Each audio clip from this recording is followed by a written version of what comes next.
ఏంటి 50% వరకు తగ్గింపా? అవును మరి, మన Gayatri Reddy silks weaver sale లో.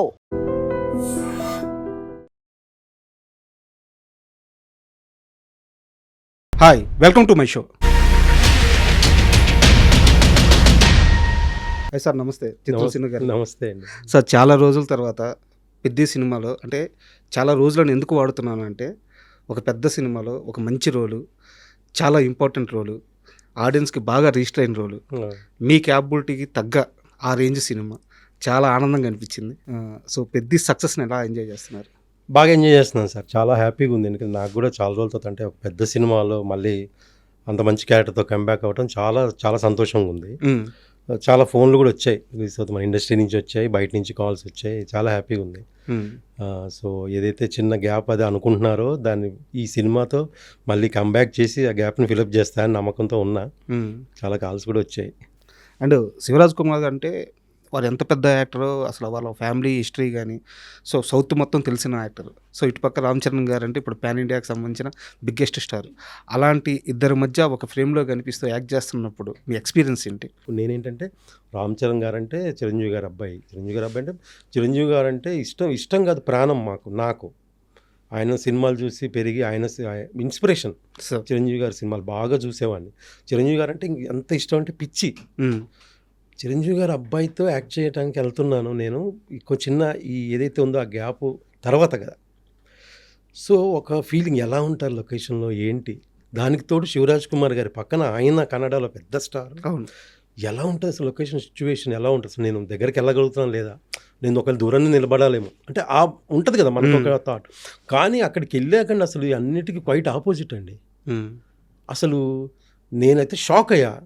చిరంజీవి గారు అబ్బాయి రామ్ చరణ్ అంత సింపుల్గా ఉంటారా, అంత నార్మల్గా ఉంటారా, అంత క్యాజువల్గా మాట్లాడతారా అనిపించిందండి. అసలు గుర్తుపట్టారా మిమ్మల్ని? దగ్గర గుర్తుపట్టారండి ఫస్ట్ రోజు గుర్తుపట్టి. అది కూడా నైట్ ఎఫెక్ట్ క్రికెట్ సీన్ జరుగుతుందండి. సీన్ జరుగుతుంటే నైట్ షూట్ చేస్తున్నాము. ఫస్ట్ టైం నేను వెళ్ళి నిలబడి శివరాజ్ కుమార్ గారి పక్కన ఆయన షార్ట్ అని నిలబడి ఆయన పలకరించారే బాగున్నారండి అన్నారు. అయ్యో బాగున్నానండి, గెటప్ అదేంటి మన దాని గురించేనండి, డైరెక్టర్ గారు ఇలా పెంచమన్నారు, బాగుందండి అన్నారు. చాలా హ్యాపీ ఫీల్ అయ్యాను. అసలు ఆయనే పలకరించారు. అంతే కదా, అంటే మనం దూరంగా ఉంటాం కదా, మనం డిస్టర్బ్ చేయలేము, వెళ్ళి చేయలేము. షార్ట్ ఆయనంతటా ఆయనే వచ్చి పలకరించారు. చాలా హ్యాపీ. తర్వాత హాస్పిటల్ సీన్లో అక్కడిక్కడ ఆయనతో చాలా డిస్కషన్ చేశాను. చిరంజీవి గారు అంటే బాగా ఇష్టం అండి నాకు, ఏదైనా మాట్లాడి ఆ డిస్కషన్ అంతా బాగా ఇదయ్యారు. తర్వాత షాక్ అయింది ఏంటంటే, నేను ఆయన అంత సింపుల్గా ఉంటారా, అంత హార్డ్ వర్క్ చేస్తారా అని చూస్తే షాక్ అయింది. తర్వాత శివరాజ్ కుమార్ గారు కన్నడలో పెద్ద స్టారు, ఆయన ఎలా ఉంటారని ఒక ఫీల్ ఉంటుంది కదా. కానీ ఆయన అసలు ఇంకా ఆయన సేమ్ అండి, చాలా సింపుల్, చాలా న్యాచురల్. ఎక్కడ పడితే అక్కడ కూర్చుంటారు, సింపుల్గా ఉంటారు, క్యాజువల్గా మాట్లాడతారు. మనకు మాత్రం ఆయన రాంగ్ ఒకటి ఉంటుంది కదా, ఆయన అసలు లేదు అంటారు. చాలా హ్యాపీ అండి నాకు. అసలు ఫస్ట్ రోజు రెండో రోజు నుంచి ఇంకా అసలు తర్వాత ఫ్రెండ్స్ అయిపోయాం శివరాజ్ కుమార్ గారు మేమందరం. అండ్ ఆ హాస్పిటల్ సీన్ గురించి చెప్పండి. అంటే స్క్రీన్ మీద చూస్తున్నప్పుడు, చరణ్ యాక్టింగ్ చూస్తున్నప్పుడు, అంటే ఒక చిరంజీవి కొడుకు, biggest pan India star, commercial cinema కాదు, కమర్షియల్ సీన్ కూడా కాదు, అంత పెద్ద స్టార్ హీరో కాల్ లేనట్టు యాక్ట్ చేయాలి, ఫ్యాన్స్ని ఒప్పించాలి, కోట్ల మంది ప్రేక్షకులను ఒప్పించాలి. ఆ రోజు సెట్లో చరణ్ గారు తీసుకున్న స్ట్రెస్ అలాంటిది. ఎన్ని షాట్స్, ఎన్ని టేక్స్ పడ్డాయి? సింగిల్ టేక్ అండి అన్ని. Single take. ఫస్ట్ టేక్ అంతే, అంటే చిన్న టెక్నికల్ ప్రాబ్లం. రెండో టేక్ అంతే, రెండో టేక్కి ఓకే అయిపోయింది సీన్. అది నాకు తెలిసి మార్నింగే స్టార్ట్ అవ్వలేదు, కొంచెం 11:30 స్టార్ట్ అయింది, ఈవినింగ్ 6:37 సీన్ అయిపోయింది.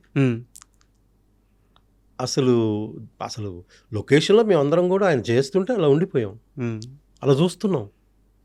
అంటే ఆయన కూడా అంత ఇన్వాల్వ్ అయిపోయారండి ఆ సినిమాకి అంత హార్డ్ వర్క్ చేశారు. అందుకే మీరు క్రికెట్ మ్యాచ్ అప్పుడు చరణ్ గారు ఎలా ఉంటారు, తర్వాత మీరు కుస్తీకి వచ్చేసరికి చూడండి ఎంత ట్రాన్స్ఫర్మేషన్ ఉంటుందంటే. కరెక్ట్. ఆయన అప్పుడు మాల్లో ఉన్నారు, మాల్లో ఉండి అసలు అంత వర్కౌట్స్ చేయటం. మేమన్నా కూడా షార్ట్, మాకేముంది షార్ట్ అయిపోయింది గ్యాప్లో మేము కూర్చుంటాం, కానీ మనకు అందగాదండి. ఆ షార్ట్లో కుస్తీ చేయాలి, ఫిజికల్ హార్డ్ వర్క్ చేయాలి, మళ్ళీ అక్కడి నుంచి ఆ షార్ట్ గ్యాప్లో మళ్ళీ వెళ్ళి డంబెల్స్ చేసేవాళ్ళు, అదే రోప్స్ అన్నీ ఎక్సర్సైజ్ చేస్తూనే ఉండేవాళ్ళు షార్ట్. అంటే షూటింగ్ వచ్చిన దగ్గర నుంచి ప్యాకప్ చెప్పే వరకు హార్డ్ వర్క్, ఫిజికల్గా వర్క్, బ్రెయిన్గా వర్క్, రెండు రకాలుగా చాలా హార్డ్ వర్క్ చేశారండి. అసలు హాస్పిటల్ సీన్లో మేము లొకేషన్లో ఆయన షార్ట్ చేస్తుంటే అలా ఉండిపోయాం. నేను ఒకసారి ఫస్ట్ టేక్ రిహార్సల్లో నేను వెళ్ళి చరణ్ గారిని కట్టు పీక్కుంటా ఉంటే నేను అది చెప్పడం మర్చిపోయానండి. అంటే ఆయనే చూస్తున్నా, ఆయన పర్ఫార్మెన్స్ చూస్తుంటే మీదే అండి డైలాగ్, అయ్యో సారీ అండి నా డైలాగ్ అంటే అంత ఇన్వాల్వ్ అయిపోయాం. ఇన్వాల్వ్మెంట్ ఆయన అంత ఇన్వాల్వ్ చేశారు దాంట్లో, చాలా హార్డ్ వర్క్ చేశారండి చాలా. అండ్ నాకు ఒక పర్టికులర్ షాట్ గురించి చెప్పండి. ఆ ట్రాన్సాక్షన్ పీరియడ్ ఉంటుంది కదా, క్రికెట్ నుంచి కుస్తీకి వచ్చేది, మనుషులందరూ అట్లా పట్టుకొని ఉంటే అట్లా అందరిని ఎత్తుకుంటూ వచ్చి ఆ చెయ్యి అలా పెడతారు, నాకు కుస్తీ నేర్పించు అని చెప్పేసి శివరాజ్ కుమార్ గారు చేతి మీద కాల్ ఇంటర్వెల్. సార్ అది రియల్ షాట్ అంటే చరణ్ గారే చేశారా లేకుంటే ఆ షాట్ డూప్ ఏమన్నా పెట్టారా? అది రియల్ షాటే, రియల్ షాట్ అది. ఒప్పుకున్నారు ఆయన? ఒప్పుకున్నారు. అది నేను ఆ సినిమాని అంత నమ్మారండి పెద్ద రామ్ చరణ్ గారు, డైరెక్టర్ గారిని, సినిమాని, ఆ కథని నమ్మి అంత హార్డ్ వర్క్ చేస్తూ వెళ్ళారు. ఆయనకి ఏం లేదండి, చిరంజీవి గారు ఎలాగా ఫ్యాన్స్కి ఏం కావాలో ఇవ్వాలో అలాగే చరణ్ గారు ఫ్యాన్స్కి ఏం కావాలో అది ఇచ్చేస్తారు. ఓకే, అది ఎంత హార్డ్ వర్క్ అని చేసేస్తారు అంతే. సార్ పెద్ద సినిమా గురించి కాస్త పక్కన పెడదాము. ఓకే, మీ పర్సనల్ లైఫ్కి సంబంధించిన ఒక చిన్న ప్రశ్న ఉంది. నాకు మీ నాన్నగారి గురించి తెలుసుకోవాలన్నది, ఎందుకంటే ఒక సందర్భం మీరు మాట్లాడుతూ మా నాన్నగారు ఈ కమ్యూనిస్టు సిద్ధాంతాలని చాలా ఎక్కువగా నమ్మే మనిషి, అవును, సంపాదన వస్తే వచ్చిన జీతంలో కొంత పర్సెంట్ పార్టీ ఆఫీస్లో ఇచ్చిగానే ఇంటికి రాని మనిషి. అవును. సో ఇలా మీ నాన్నగారి గురించి చెప్పారు, బట్ ఆ ఇంటర్వ్యూలో అది ప్రొలాంగ్ అవ్వలేదు. ఓకే, నాకు కాస్త మీ నాన్నగారి వ్యక్తిత్వం గురించి, సమాజం పట్ల ఆయన అవగాహన గురించి నాకు కాస్త క్లియర్గా చెప్తారు. ఆయనకి ఏంటంటే మా నాన్నగారు అంటే మాకు చాలా భయం అండి, మొత్తం అందరికీ భయమే, ఫ్యామిలీ మొత్తం భయమే. ఎందుకంటే ఎప్పుడు నవ్వరండి, మా నాన్నగారు నవ్విన సందర్భాలు చాలా తక్కువ, ఎప్పుడు సీరియస్గా ఉండేవాళ్ళు. ఎంత భయం అంటే మాకు చాలా భయం. ఎందుకు మా నాన్నగారు వస్తున్నారంటే అక్కడ గేట్ సౌండ్ అవుతే ఆ టైంలో ఎక్కడ ఆయన వస్తారనే టైం మనకు తెలుసు కాబట్టి ఆ టైం గేట్ సౌండ్ అయింది, బుక్ తీసుకొని కూర్చోవాలి, చదువుతామా లేదా పక్కన ఆయనకి బుక్ చూస్తూ చదువుతూ కనపడాలి. ఆయన ఎప్పుడు చదవనే తప్ప ఇంక వేరే చెప్పేవాడు కాదు మాకు, చదువే ఇంక వేరే లేదు. ఆయనకు బాగా కమ్యూనిస్ట్ భావాలు ఎక్కువ అండి, చాలా కమ్యూనిస్ట్ అంటే ఇక ఆయనకి ఇష్టం, ఆయన బాగా ఇష్టం కమ్యూనిస్ట్ భావాలు. సో అలాగా ఆయన ఉద్యోగం నుంచి శాలరీ తీసుకొని ఇంటికి వస్తూ ఆ శాలరీలో కొంత భాగం వాళ్ళ యూనియన్ ఆఫీస్ ఉండేది కదా, ఆర్టీసీకి సంబంధించి కమ్యూనిస్ట్ యూనియన్, అదే SWF, అక్కడ ఎంతో కొంత ఇచ్చే ఇంటికి వచ్చేవాళ్ళు. ఇదేంటి ఈ నెల కొంచెం తగ్గిందంటే అది చెప్పేసేవాళ్ళు, అట్లా ఇచ్చేసాను పార్టీలో కొంచెం ఇచ్చేయాల్సి వచ్చింది. నాకు చాలా ముచ్చటగా అనిపించింది అది. అంటే ఒక మనిషి ఫస్ట్ సమాజానికి డబ్బు ఖర్చు పెట్టి తర్వాత ఇంటికి ఖర్చు పెట్టడం అనేది, అదే అండి, అంత ఆలోచిస్తారు ఆయన. బాగా జనాల గురించి ఆలోచించేవాళ్ళు, బయట జనాల గురించి, అట్లా ఆయన భావాలు అలా ఉండేవి. మా ఇంట్లో కూడా ఏమంటే ఫోటోలు ఉండేవి, ఏమంటే పుచ్చలపల్లి సుందరయ్య, లెనిన్, స్టాలిన్ అన్నీ కమ్యూనిస్ట్ వాళ్ళ ఫోటోలు ఉండేవి ఇంట్లో. తర్వాత పడుకుంటే మిడిల్ క్లాస్ ఫ్యామిలీ అంటే ఏముందండి, పడుకుంటే అటకలు ఉంటాయి మీకు తెలుసు. అయితే అటకల మీద పుస్తకాలు ఉండేవండి, ఎర్ర పుస్తకాలు, రెండు, తెలంగాణ సాయుధ పోరాటం, రైతుల సమస్యల గురించి, ఇలా కమ్యూనిస్ట్, భారత కమ్యూనిస్ట్ పార్టీ మార్కిస్ట్, ఆ పుస్తకాలు అన్నీ ఉండేవి. అలా పుట్టు నాకు అవి కనపడుతున్నాయి, రెడ్ కలర్ పుస్తకాలు. అలాగే నా ఆలోచన ఏంటంటే నాకు ఈ భావాలు లేవండి, నాకెంతసేపు సినిమా, ఎంటర్టైన్మెంట్, ఫ్రెండ్స్ ఇలా ఉండేది నాకు. మా ఇంట్లో పేపర్ కూడా నేను పొద్దున డోర్ ఓపెన్ చేస్తే ప్రజాశక్తి పేపర్ ఉండేది, దాంట్లో సినిమా న్యూస్ ఉండేది కాదు. ఇప్పుడు వేస్తున్నారు, అప్పుడు సినిమా న్యూస్ ఉండేది కదా. నాకేమో సినిమా పిచ్చి, సినిమాలంటే పిచ్చి, ఇందులో న్యూస్ ఉండేది, సినిమా న్యూస్ ఉండేది అనుకుంటుండేవాడిని నేను. అంత మంచి వ్యక్తి చేత చిరంజీవి గారి పోస్ట్ ఎందుకు చించారు మీరు? అమ్మ ఇది మీకు తెలుసా? ఓకే, అయితే మనకేంటంటే అండి, ఒక ఏజ్ వరకు మనం తల్లిదండ్రులు భయపడతాము, ఎప్పుడూ భయపడతాము. కానీ ఒక ఏజ్ వచ్చాక మనం ఒకటి అనుకొని వెళ్తున్నప్పుడు దానికి ఏమన్నా అడ్డం వస్తుంటే మనం ఎదిరిస్తాం. నేను కంపల్సరీ అవుతాను, మీరు ఎందుకు ఇది చేస్తున్నారని ఒక ఎదిరింపు వస్తుంది. ఆ సందర్భం వచ్చింది. నేను సినిమా ఇండస్ట్రీకి వెళ్తున్నానంటే ఆయనకి ఇష్టం లేదు, ఫస్ట్ ఇష్టం లేదండి, అసలు ఇష్టం లేదు. ఆయనకి ఎందుకు ఇష్టం లేదంటే ఏమైపోతాడో వీడని ఒక భయం, అది ఎవరికైనా ఉంటుంది, ఏ తల్లిదండ్రులకైనా ఉంటుంది ఖచ్చితంగా. ఎందుకంటే కొంతమంది దెబ్బతిన్న వాళ్ళు ఉన్నారు, కొంతమంది సెటిల్ అయి నిలబడిన వాళ్ళు ఉన్నారు. వీడేమైనా అయిపోతాడేమో, ఏమైనా అయిపోతే మళ్ళీ అందరి ముందు పరువు ఉంటుంది కదా, వాళ్ళ సమస్య వాళ్ళకి.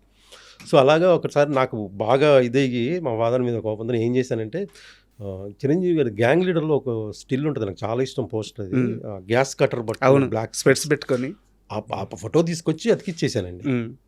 ఇక్కడే ఏదైతే మా ఫాదర్ వీళ్ళందరూ ఫోటోలు పెడతారో అక్కడ ఫస్ట్ ఫోటో పెట్టిన తర్వాత అప్పుడు మా ఫాదర్ ఆ రోజు ఏమనలేదండి నన్ను. ఆ తర్వాత ఒక 2-3 రోజుల తర్వాత చిన్న ఏదో డిస్కషన్ వచ్చి ఇదవుతుంది కదా, ఆ సందర్భంలో అప్పుడు ఆ ఫోటో తీసి చింపి పడేలేదండి, చింపి ఈయన పెడతాడా నీకు ఫుడ్, ఈయన నీకు ఫుడ్ పెడతాడా, చిరంజీవి నీకు ఫుడ్ పెడతాడా అనేవాడు. నేనేంటంటే అండి, అంటే ఒక ఏజ్ తర్వాత మనం ఎదిరిస్తాం, పెడతాడు నాకు, ఆయన ఫుడ్ పెడతాడు, ఆయన పెడతాడు నాకు ఫుడ్ చూడు అనేవాడిని నేను. ఎందుకు అంత ధైర్యం నాకు తర్వాత అనిపించింది, నేను ఎందుకని మా ఫాదర్తో అంత ధైర్యంగా మాట్లాడాను అంటే, ఇండస్ట్రీకి వెళ్ళాలి, నేను నిలబడాలి, నేను ఆర్టిస్ట్ అవ్వాలని ఒక కసి ఉంది కదండి. కరెక్ట్. అది ఆ టైంకి అనిపించింది అలాగా. ఈ ఇన్సిడెంట్ ఎప్పుడన్నా చిరంజీవి గారికి చెప్పారా? లేదండి, చెప్పలేదు. నేను చిరంజీవి గారితో ఒకటి ఏంటంటే, నేను ఆయనతో చేశానండి. అప్పటికి నాకు చిత్రం శ్రీను అనే పేరు రాలేదు. నేను అంత మాస్టర్ యాక్టర్ మూవీ అవ్వలేదు. చేశారు. మాస్టర్ సినిమా చేశానండి. మాస్టర్ సినిమాలో యాక్చువల్గా నేను హైదరాబాద్ వచ్చినప్పుడు 95లో వచ్చానండి హైదరాబాద్. అప్పుడు ఏం లేదు, అప్పుడే ఇండస్ట్రీ హైదరాబాద్లో సెటిల్ అయింది. 95లో వచ్చినప్పుడు అప్పుడు నేను కృష్ణానగర్లో ఉండేవాను ఒక రూమ్లో. తర్వాత అప్పుడు గాంధీ అని ఏజెంట్ ఉండేవాడండి. అతను చెప్పాడు, మాస్టర్ సినిమా ఓపెనింగ్ జరుగుతుంది అన్నపూర్ణ స్టూడియోలో ఎక్కడో, వెళ్తే అక్కడ నాకు అప్పుడు లాంగ్ హెయిర్ ఉండేది, ఇలాగే లాంగ్ హెయిర్ ఉంటే అక్కడ లాంగ్ హెయిర్ జుట్టున్న వాళ్ళు అడుగుతున్నారు, నువ్వు వెళ్ళొచ్చు కదా అంటే అప్పటికి నేను ట్రై చేస్తానండి, ఆర్టిస్ట్గా ట్రై చేస్తున్నా. జూనియర్ ఆర్టిస్ట్కి వెళ్ళాను, డాన్సర్గా వెళ్ళాను, బ్యాక్గ్రౌండ్లో నాకు జుట్టు ఉందని తీసుకెళ్ళేవాళ్ళు. చాలా చేశానండి, సీరియల్స్ వెనక బ్యాక్గ్రౌండ్లో అక్కడ ఇక్కడ అన్నీ చేశాను. ఎందుకు రాజీవ్ కనకాల గారును సమీర్ గారు వాళ్ళ ఒక సీరియల్ అండి, బాగా ఫేమస్ అది, ఇప్పటికీ చెప్తా, గుర్తు చేస్తాను. ఒక సాంగ్ ఉంటుందండి, సీరియల్ సాంగ్లో నేను ఫ్రంట్ డ్యాన్స్ ఆడాను వాళ్ళతో పాటు. ఆ సాంగ్, ఆ సీరియల్ పేరు గుర్తులేదు, ఫేమస్ సీరియల్ అది కూడా. అలా చాలా చేశాను. అప్పుడు చెప్తే అమ్మో నేను వెళ్ళాలని చెప్పి నేను అప్పుడు ఏంటంటే ఫొటోస్ అండి, ఇప్పుడు ఫోన్ అంటే ఫోన్ అది కదా, అప్పుడు ఫోటో దిగాల, ఫోటో వెనకాల మన నెంబర్, అది కూడా పీపీ నెంబర్, మన దగ్గర ఫోన్ ఉండదు కదా. దీనికోసం ఏం చేసేవాడిని నేను, నాకు ఒక కాంటాక్ట్ కావాలి ఎలా అని చెప్పి అప్పుడు కృష్ణానగర్లో ఒక ఎస్టీడీ బూత్ ఉండేది. ఎస్టీడీ బూత్లో అక్కడ పని చేసే కొన్ని, అంటే పని కంటే బాబాయ్ అంటాం శంకర్ అని, అతను ఎస్టీడీ బూత్ అది. ఆ పని కూడా దేనికి చేయటం అంటే నాకు కాంటాక్ట్ నెంబర్ కావాలి, అక్కడ ఫోన్ ఉంది. సో అక్కడ కొన్ని రోజులు పని చేసే వాళ్ళం అక్కడ. కాంటాక్ట్ నెంబర్ కోసమేనా? కాంటాక్ట్ నెంబర్ కోసం నాకు నెంబర్ కావాలి. నేను ఆఫీస్కి వెళ్తే ఫోటో వెనకాల నేను ఫోన్ నెంబర్ రాసి ఇవ్వాలి. సార్ నేను ఇంకోటి అడుగుతాను, యా అక్కడ పని చేస్తూ యా టిఫిన్స్ కోసం, ఫుడ్ కోసం 3 hours అక్కడ కూర్చుంటే ఒక పూట ఆకలి తిరద్ది అంటే, ఆ ఫోన్ దగ్గర పని చేస్తే బాబాయ్ అంటూ పని చేసుకుంటూ మీకు, అవునండి, అది కూడా ఒక కారణమే. ఒక పూట కడుపు నిండద్ది, కడుపు ఫుడ్ ఉంది. మీకు తెలియదు, ఇంకో విషయం చెప్తే మీరు షాక్ అవుతారు. ఎదురుగా ఇంద్రలో కాంప్లెక్స్ ఉండేది, వైన్ షాప్ ఉండేది. అక్కడ నైట్ వీళ్ళందరూ బీర్ తాగటానికి ప్లేస్ ఎత్తుక్కుంటూ వస్తే, నేను ఈ హెచ్డి బూత్ ఒక 4 floor ఉంటుంది పైన, ఆ పైన రాకేష్ మాస్టర్ ఇన్స్టిట్యూట్ ఉండేది, ఆ తర్వాత పెట్టాడు ఆయన. ఆ పైకి వెళ్ళి నేనే ఇన్వైట్ చేశాను, రండి పైకి వెళ్ళి తాగండి, బీర్ బాటిల్స్ అక్కడే వదిలేసి వెళ్ళండి అని. బీర్ బాటిల్ ₹2 వస్తాయి. ఓకే బీర్ బాటిల్ ₹2 వస్తాయి. పొద్దున్న మళ్ళీ నేను అంటే నైట్ వీళ్ళు అందరూ వెళ్ళిపోయాక 12:30 వెళ్ళిపోయి ఎన్ని బీర్ బాటిల్స్ అన్నీ ఒక కవర్లో వేసుకొని వచ్చాను. మార్నింగ్ టిఫిన్కి వెళ్తుంది నాకు. సో అలాగ అక్కడ ఆ తర్వాత రవీంద్ర గారిని ఒక ఆయన పరిచయం, ఆయన న్యూస్ పేపర్ వేసేవారు మార్నింగ్. తర్వాత ఎర్లీ మార్నింగే ఎస్టీడీ బూత్కి బయట ఒక టేబుల్ దగ్గర న్యూస్ పేపర్స్ అమ్మేవాళ్ళం. అక్కడ ఎంతో కొంత చిల్లర వచ్చేది. తెలిసిందంటే కృష్ణానగర్లో సినిమా మీద పిచ్చితో వచ్చిన ఒక మనిషి కృష్ణానగర్లో ఎన్ని బాధలు పడాలో, ఎన్ని ఇబ్బందులు పడాలో అన్నీ పడ్డాడు చిత్రం సీను. అయితే చాలా షార్ట్ టైమే, ఎక్కువ టైం కాదు, చాలా షార్ట్ టైం, తక్కువ టైం, బట్ అన్ని కష్టాలు పడ్డాడు. పడ్డాం అంటే తప్పదండి. మనం అంటే ఫిల్మ్ ఇండస్ట్రీ కాదు, ఏ రంగంలో అయినా హార్డ్ వర్క్ చేసి కష్టపడకుండా ముందుకు వెళ్ళలేమండి. నేను అదే ఫిక్స్ అయ్యే బ్రెయిన్లో. సో అలాగైతే ఆ మాస్టర్ సినిమా సెలక్షన్ జరుగుతుంటే, అన్నపూర్ణ సెలక్షన్ కూడా కాదు, ఓపెనింగ్ అంటే వెళ్ళా, చిరంజీవి గారిని చూసి. ఆ తర్వాత రాజీవ్ అని ఆయన ఉన్నాడండి, డైరెక్షన్ డిపార్ట్మెంట్, ఆయన తెలుగు కూడా వచ్చు, తమిళ్ బాగా, సురేష్ కృష్ణ. ఆయన డైరెక్ట్ని ఆయన దగ్గరికి వెళ్ళిపోయాడు, ఆయన కోడేటర్ల రేంజ్ వెళ్ళిపోయి, నేను ఇలా ఆర్టిస్ట్ ట్రై చేస్తున్నానండి, నాకు ఇంట్రెస్ట్, ఇది అన్నారు. మళ్ళీ తర్వాత తెలుగులో కూడా మాట్లాడారు, దానికి ఫోటో ఇచ్చి వచ్చాను. తర్వాత సరే నన్ను సెలెక్ట్ చేశారండి. సో అదే అక్కడ కూడా ఏంటంటే అండి, నేను డైరెక్ట్గా సెలెక్ట్ అవ్వలేదు, ఆయన బ్రెయిన్లో ఉన్నా నేను.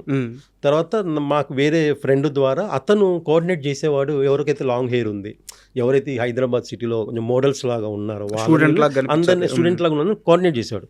అతను నన్ను కోఆర్డినేట్ చేసేవాడు అండి. నేను అతని ద్వారా వెళ్ళి ఆ సినిమా కమిట్ అయ్యాను. ఆ తర్వాత మీకు ఒక సిచ్యువేషన్ చెప్తాను. సినిమాలో షార్ట్ ఏంటంటే, చిరంజీవి గారు నడుచుకుంటూ వస్తా ఉంటే ఫస్ట్ కాలేజీలో ఎంట్రీ, ఒక కుర్రోడు వచ్చి సిగరెట్ పెట్టుకొని వచ్చి, ఎక్స్క్యూజ్ మీ మ్యాచ్ బాక్స్ ఉందని అడగాలి. ఎవరు చేస్తారు సార్? నేను చేస్తాను, ముందుకు వచ్చేసి చేసి. ఆ రాజీవ్ అనే అతను ఎవరైతే డైరెక్షన్ పెట్టుకున్నారు, ఇతను చేస్తాను నేను తీసాను. నేనేంటంటే ఆ చిరంజీవి గారు వస్తుంటే నేను ఒక చిన్న బ్యాగ్ ఉంటుంది నాకు వెనక. నాకు అప్పుడు కెమెరా ఫేవర్ అది తెలియదండి, చేసుకోవాలి అంత నాలెడ్జ్ లేదు, సినిమా అంటే ఇష్టమే కానీ అంత లేదు. సో నేను యో అనుకుంటూ వచ్చి, ఎక్స్క్యూజ్ మీ మ్యాచ్ బాక్స్ ఉందా అంటే, ఆయన అది ఆయన వెళ్ళిపోతాను అంతే. చిన్న బిట్ అండి. ఆ రోజు జరిగిన సిచ్యువేషన్ చెప్తే నేను నా లైఫ్లో మర్చిపోలేని సిచ్యువేషన్ అండి అది. నేను నార్మల్, మనం బ్యాచులర్ లైఫ్ కదండి, నార్మల్ డ్రెస్ వేసుకొని వెళ్ళాను. నాకు మంచి ప్యాంట్ ఓకే, షర్ట్ బాగాలేదు. కానీ చిరంజీవి గారు అంటున్నాడు, ఈ కుర్రాడి షర్ట్ మారిస్తే బాగుంటుంది కానీ 2 కాస్ట్యూమర్లు వచ్చారండి, అటోకులు వచ్చి అక్కడ సెట్ నుంచి కాస్ట్యూమ్ రూమ్ ఎక్కడ ఉంటే అక్కడ నుంచి తీసుకెళ్ళి నాకు అక్కడ డ్రెస్ మార్చి, ఒక రెడ్ కలర్ షర్ట్, కొంచెం బ్రైట్ షర్ట్ వేసి. అయితే మీకు సిచ్యువేషన్ చెప్తాను, నేను ఇక్కడ నుంచి ఎక్కడ సెట్ నుంచి కాస్ట్యూమ్ రూమ్కి వెళ్తుంటే కోటి ఉమెన్స్ కాలేజ్ షూట్, కోటి ఉమెన్స్ కాలేజ్. నేను ఆ రోజు మార్నింగ్ కూడా నేను లిఫ్ట్ అడుక్కుంటూ వెళ్ళా షూటింగ్ కూడా. సో మన పరిస్థితి అలాంటిది.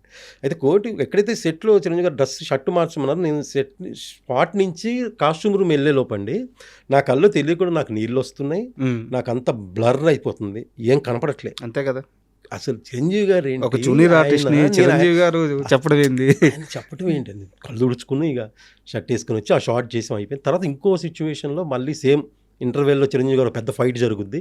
ఆ ఫైట్ తర్వాత మళ్ళీ ఆయన వస్తారు, రాగానే యో నుంచి మాస్టర్ గుడ్ మార్నింగ్ మాస్టర్ అని చెప్పి తప్పించుకోవాలి, అంతే చిన్న షాట్. ఆ తర్వాత క్లాస్ రూమ్లో అక్కడక్కడ డ్యాన్సులు అవి ఉండేవి, స్టేజ్ అదే టేబుల్ మీద ఎక్కి డ్యాన్స్ చేయటం, టేబుల్ కాడ పట్టుకుని అవి ఇక అంతా అసలు లెంత్ చేసాం. బట్ ఎక్కువ ఆ 2 షాట్లు రిజిస్టర్ అయ్యాం. అది నాకు ఇప్పుడు కూడా నేను చెప్తే కానీ తెలుస్తుంది నేను అని. ఇప్పుడు అసలు యాక్చువల్గా తర్వాత కాలంలో చిరంజీవి గారితో కలిసి ఇవేవి షేర్ చేసుకున్న సందర్భమే లేదు. లేదండి, కలిసిన సందర్భం ఉంది, 2-3 సార్లు ఆయనతో కలిసాము, సందర్భం ఉంది. కాబట్టి అందరితో పాటు కలవటం తప్ప నేను పర్సనల్గా ఆయనతో షేర్ చేసుకుంది లేదు. ఆయన గుర్తుంటుందని ఒక నమ్మకం. ఆయన ఇంకొక విషయం అండి, ఒకరోజు నేను షూట్కి వెళ్ళలే, నాకు ఏజెంట్ చెప్పలే షూట్ ఉందని, నేను మిస్ అయ్యా. నెక్స్ట్ డే మళ్ళీ నాతో నేను ఏంటి నాకు వేరే వాళ్ళతో తెలిసిపోద్దిగా షూట్ జరిగింది, నేను నన్ను ఎందుకు రాలేదని. అమ్మో నేను రాలేకపోవటం ఏంటంటే నెక్స్ట్ డే వెళ్తే ఒక మాట అన్నారండి, చిరంజీవి గారు అన్నారంటే ఆ టేబుల్ మీద క్లాస్ రూమ్లో నేనే కనపడుతున్నా డ్యాన్స్ చేస్తూ, మైకేల్ రాలేదా అన్నారంట అని నాకు చెప్పాను. నెక్స్ట్ నన్ను మైకేల్ అన్నారు, ఆయన గుర్తుపెట్టుకున్నారు ఆయన అని. చాలా హ్యాపీ ఫీల్ అయ్యానండి, అది లైఫ్లో మర్చిపోలేని సంఘటన. మళ్ళీ ఆ తర్వాత ఆయనతో కలిసి అది రాలేదండి, యాక్ట్ చేసే అవకాశం రాలేదు. ఎప్పుడన్నా నాకేంటంటే కొంచెం చిన్న అందరూ ఆయన గురించి, ఎందుకంటే ఆయన చూసి ఇన్స్పైర్ అయ్యి వచ్చిన కదండి, మనం అందరిలాగా ఆయనకి ఇలాగే డిస్టర్బ్ చేయొద్దని ఎప్పుడన్నా పర్సనల్గా కలిసే అవకాశం వస్తే చెప్దామని. యాక్చువల్గా ఆయన దాకా వెళ్ళుండదు ఈ సందర్భాలు మీరు బయట ఎక్కడైనా చెప్పినా, ఫ్రెండ్స్తో చెప్పినా, ఈరోజు ఇక్కడ చెప్తున్నది కూడా, ఒకవేళ ఆయన దాకా వెళ్తే ఖచ్చితంగా ఆయన పిలిపిస్తారు. ఎందుకంటే ఒక చిన్న ఆర్టిస్టు ఒక చిన్న సినిమాలో బాగా చేస్తే ఆయన ఇంటికి పిలిపించుకుని అభినందించే మనిషి. సో అలాంటిది చిత్రం శ్రీనుకి ఇంత ప్రేమ ఉంది, ఇంత అనుభవాలు ఉన్నాయని తెలిసిన తర్వాత ఆయన పిలవకుండా ఉండరు. మేబీ ఇంటర్వ్యూ ద్వారా అవద్దేమో చూడాలి. అట్లా పిలిస్తే ఇంకా నా లైఫ్కి ఇంకా ఏం అవసరం లేదు. అండ్ ఒక చిన్న ప్రశ్న, మీరు ఇంత స్ట్రగుల్ అవుతున్నప్పుడు నేను 2000 ఎర్లీ స్టార్టింగ్ నుంచి మాట్లాడుతున్నాను, అదే టైం పీరియడ్లో మీతో పాటు ఒక వ్యక్తి ఫోటోలు పట్టుకొని మీతో పాటు మీ చుట్టూ, అంటే ఇద్దరు కలిసి కానీ లేదా మీతో పాటు కానీ తిరుగుతూ, ప్రొడక్షన్ హౌస్ల చుట్టూ తిరుగుతూ ఛాన్సుల కోసం అడుగుతూ చాలా కష్టపడ్డాడు ఇంకో వ్యక్తి. ఈరోజు అతను బిగ్గెస్ట్ స్టార్ అయి ఉన్నాడు. ఎవరు అతను, గుర్తున్నాడా మీకు? ఎవరంటే చాలామంది తిరిగి కమెడియను, హీరో సునీల్ గారు. యాక్చువల్గా సునీల్ గారి ప్రస్థానం గురించి చెప్పేటప్పుడు అందరూ కూడా త్రివిక్రమ్ గారు వాళ్ళంతా ఉన్నారు కాబట్టి ఇతను చాలా త్వరగా ఛాన్సులు వచ్చని చెప్పి అనుకుంటారు. కానీ సునీల్ గారు ఎంత కష్టపడ్డారో తెలియాలంటే చిత్రం శ్రీను అడుగు, చిత్రం శ్రీను చెప్తాడని చెప్పి చాలా మంది చెప్పారు. అయ్యో చాలా కష్టపడండి, ఎక్కడ ఆఫీస్కి వెళ్ళినా కనపడుతుండేవాడు ఫొటోస్ పట్టుకొని. నాకేంటంటే నాకు ఎక్కువ ఆఫీసులు తెలిసేవి, అంటే నేను కనుక్కునేవాను ఏ ఆఫీస్ ఎక్కడ ఉంది ఏంటి అని. నేను ఎవరిన చాలామంది ఆఫీసులు తెలియకపోతే నన్ను అడిగేవాళ్ళు, ఆ సీనుకి తెలిస్తే ఆఫీసులో అడిగిన మంగటి మిషన్ దగ్గరికి వెళ్తే ఉంటాడు అక్కడ. నేను నా రూల్ ఏంటంటే నేను ఒక ఆఫీస్ చూపిస్తా, నువ్వు టిఫిన్ చేసే టైంకి వస్తే టిఫిన్ చేపియాలి, నాకు టిఫిన్ చేపిస్తే ఒక ఆఫీస్ చూపిస్తా, అంతే కదా. లంచ్ టైం అనుకోండి, నాకు లంచ్ పెట్టిస్తే నీకు ఒక ఆఫీస్ చూపిస్తే, ఇలాగా వాళ్ళు కూడా అనే సరదాగే, అంటే లైఫ్ స్ట్రగుల్ తెలియకుండా వెళ్ళిపోయిందండి. అలా ఏ ఆఫీస్ దగ్గరికి వెళ్ళినా సునీల్ గారు కనపడే వాళ్ళు చాలా సందర్భాలు కనపడ్డారు. మేము ఇద్దరం రామ్ గోపాల్ వర్మ గారిది సుమంత్ గారితో ఒక సినిమా అండి, అప్పుడు శోభన్ గారు ఉన్నారు, లేరు ఇప్పుడు. ఆయన బాగా నాకు చాలా ఇష్టం అండి శోభన్ గారు. అయితే ఆడిషన్కి వెళ్ళామండి, వెళ్తే చాలామంది ఉన్నారండి. సో అలాగా దాంట్లో ఆడిషన్స్ ఫస్ట్ రోజు చేసాను, తర్వాత 2వ రోజు చేసాం, అలాగా ఫిల్టర్ చేస్తే ఫైనల్కి వచ్చిందంటే సునీల్ గారు ఉన్నారు, నేనున్నా, ఫైనల్లో ఉన్నాం మేము 3-4 అంతే. అప్పుడు రంగోపాల్ గారు నాతో మాట్లాడారు, అప్పుడు నాకు లాంగ్ హెయిర్ ఉంది అప్పటికి కూడా. అనుకున్నారు. శోభన్ గారేమో డన్ సీను, నాకు తెలిసి మంచి క్యారెక్టర్ పడేలా ఉందంటే చాలా థ్యాంక్స్ అండి. ఆ తర్వాత ఏమైందంటే చిన్న బ్రేక్, అదేంటి బ్రేక్ వచ్చింది, ఏంటి షూట్ జరగట్లేదా, ఏంటి మనం సెలెక్ట్ అవ్వలేదని కథ మారిపోయింది. ఫస్ట్ అనుకున్న కథ కాదు, తర్వాత ఏదో కథ మారింది. తర్వాత విలేజ్ బ్యాక్డ్రాప్కి వెళ్ళాము, అది అన్నట్టు తెలిసిందండి.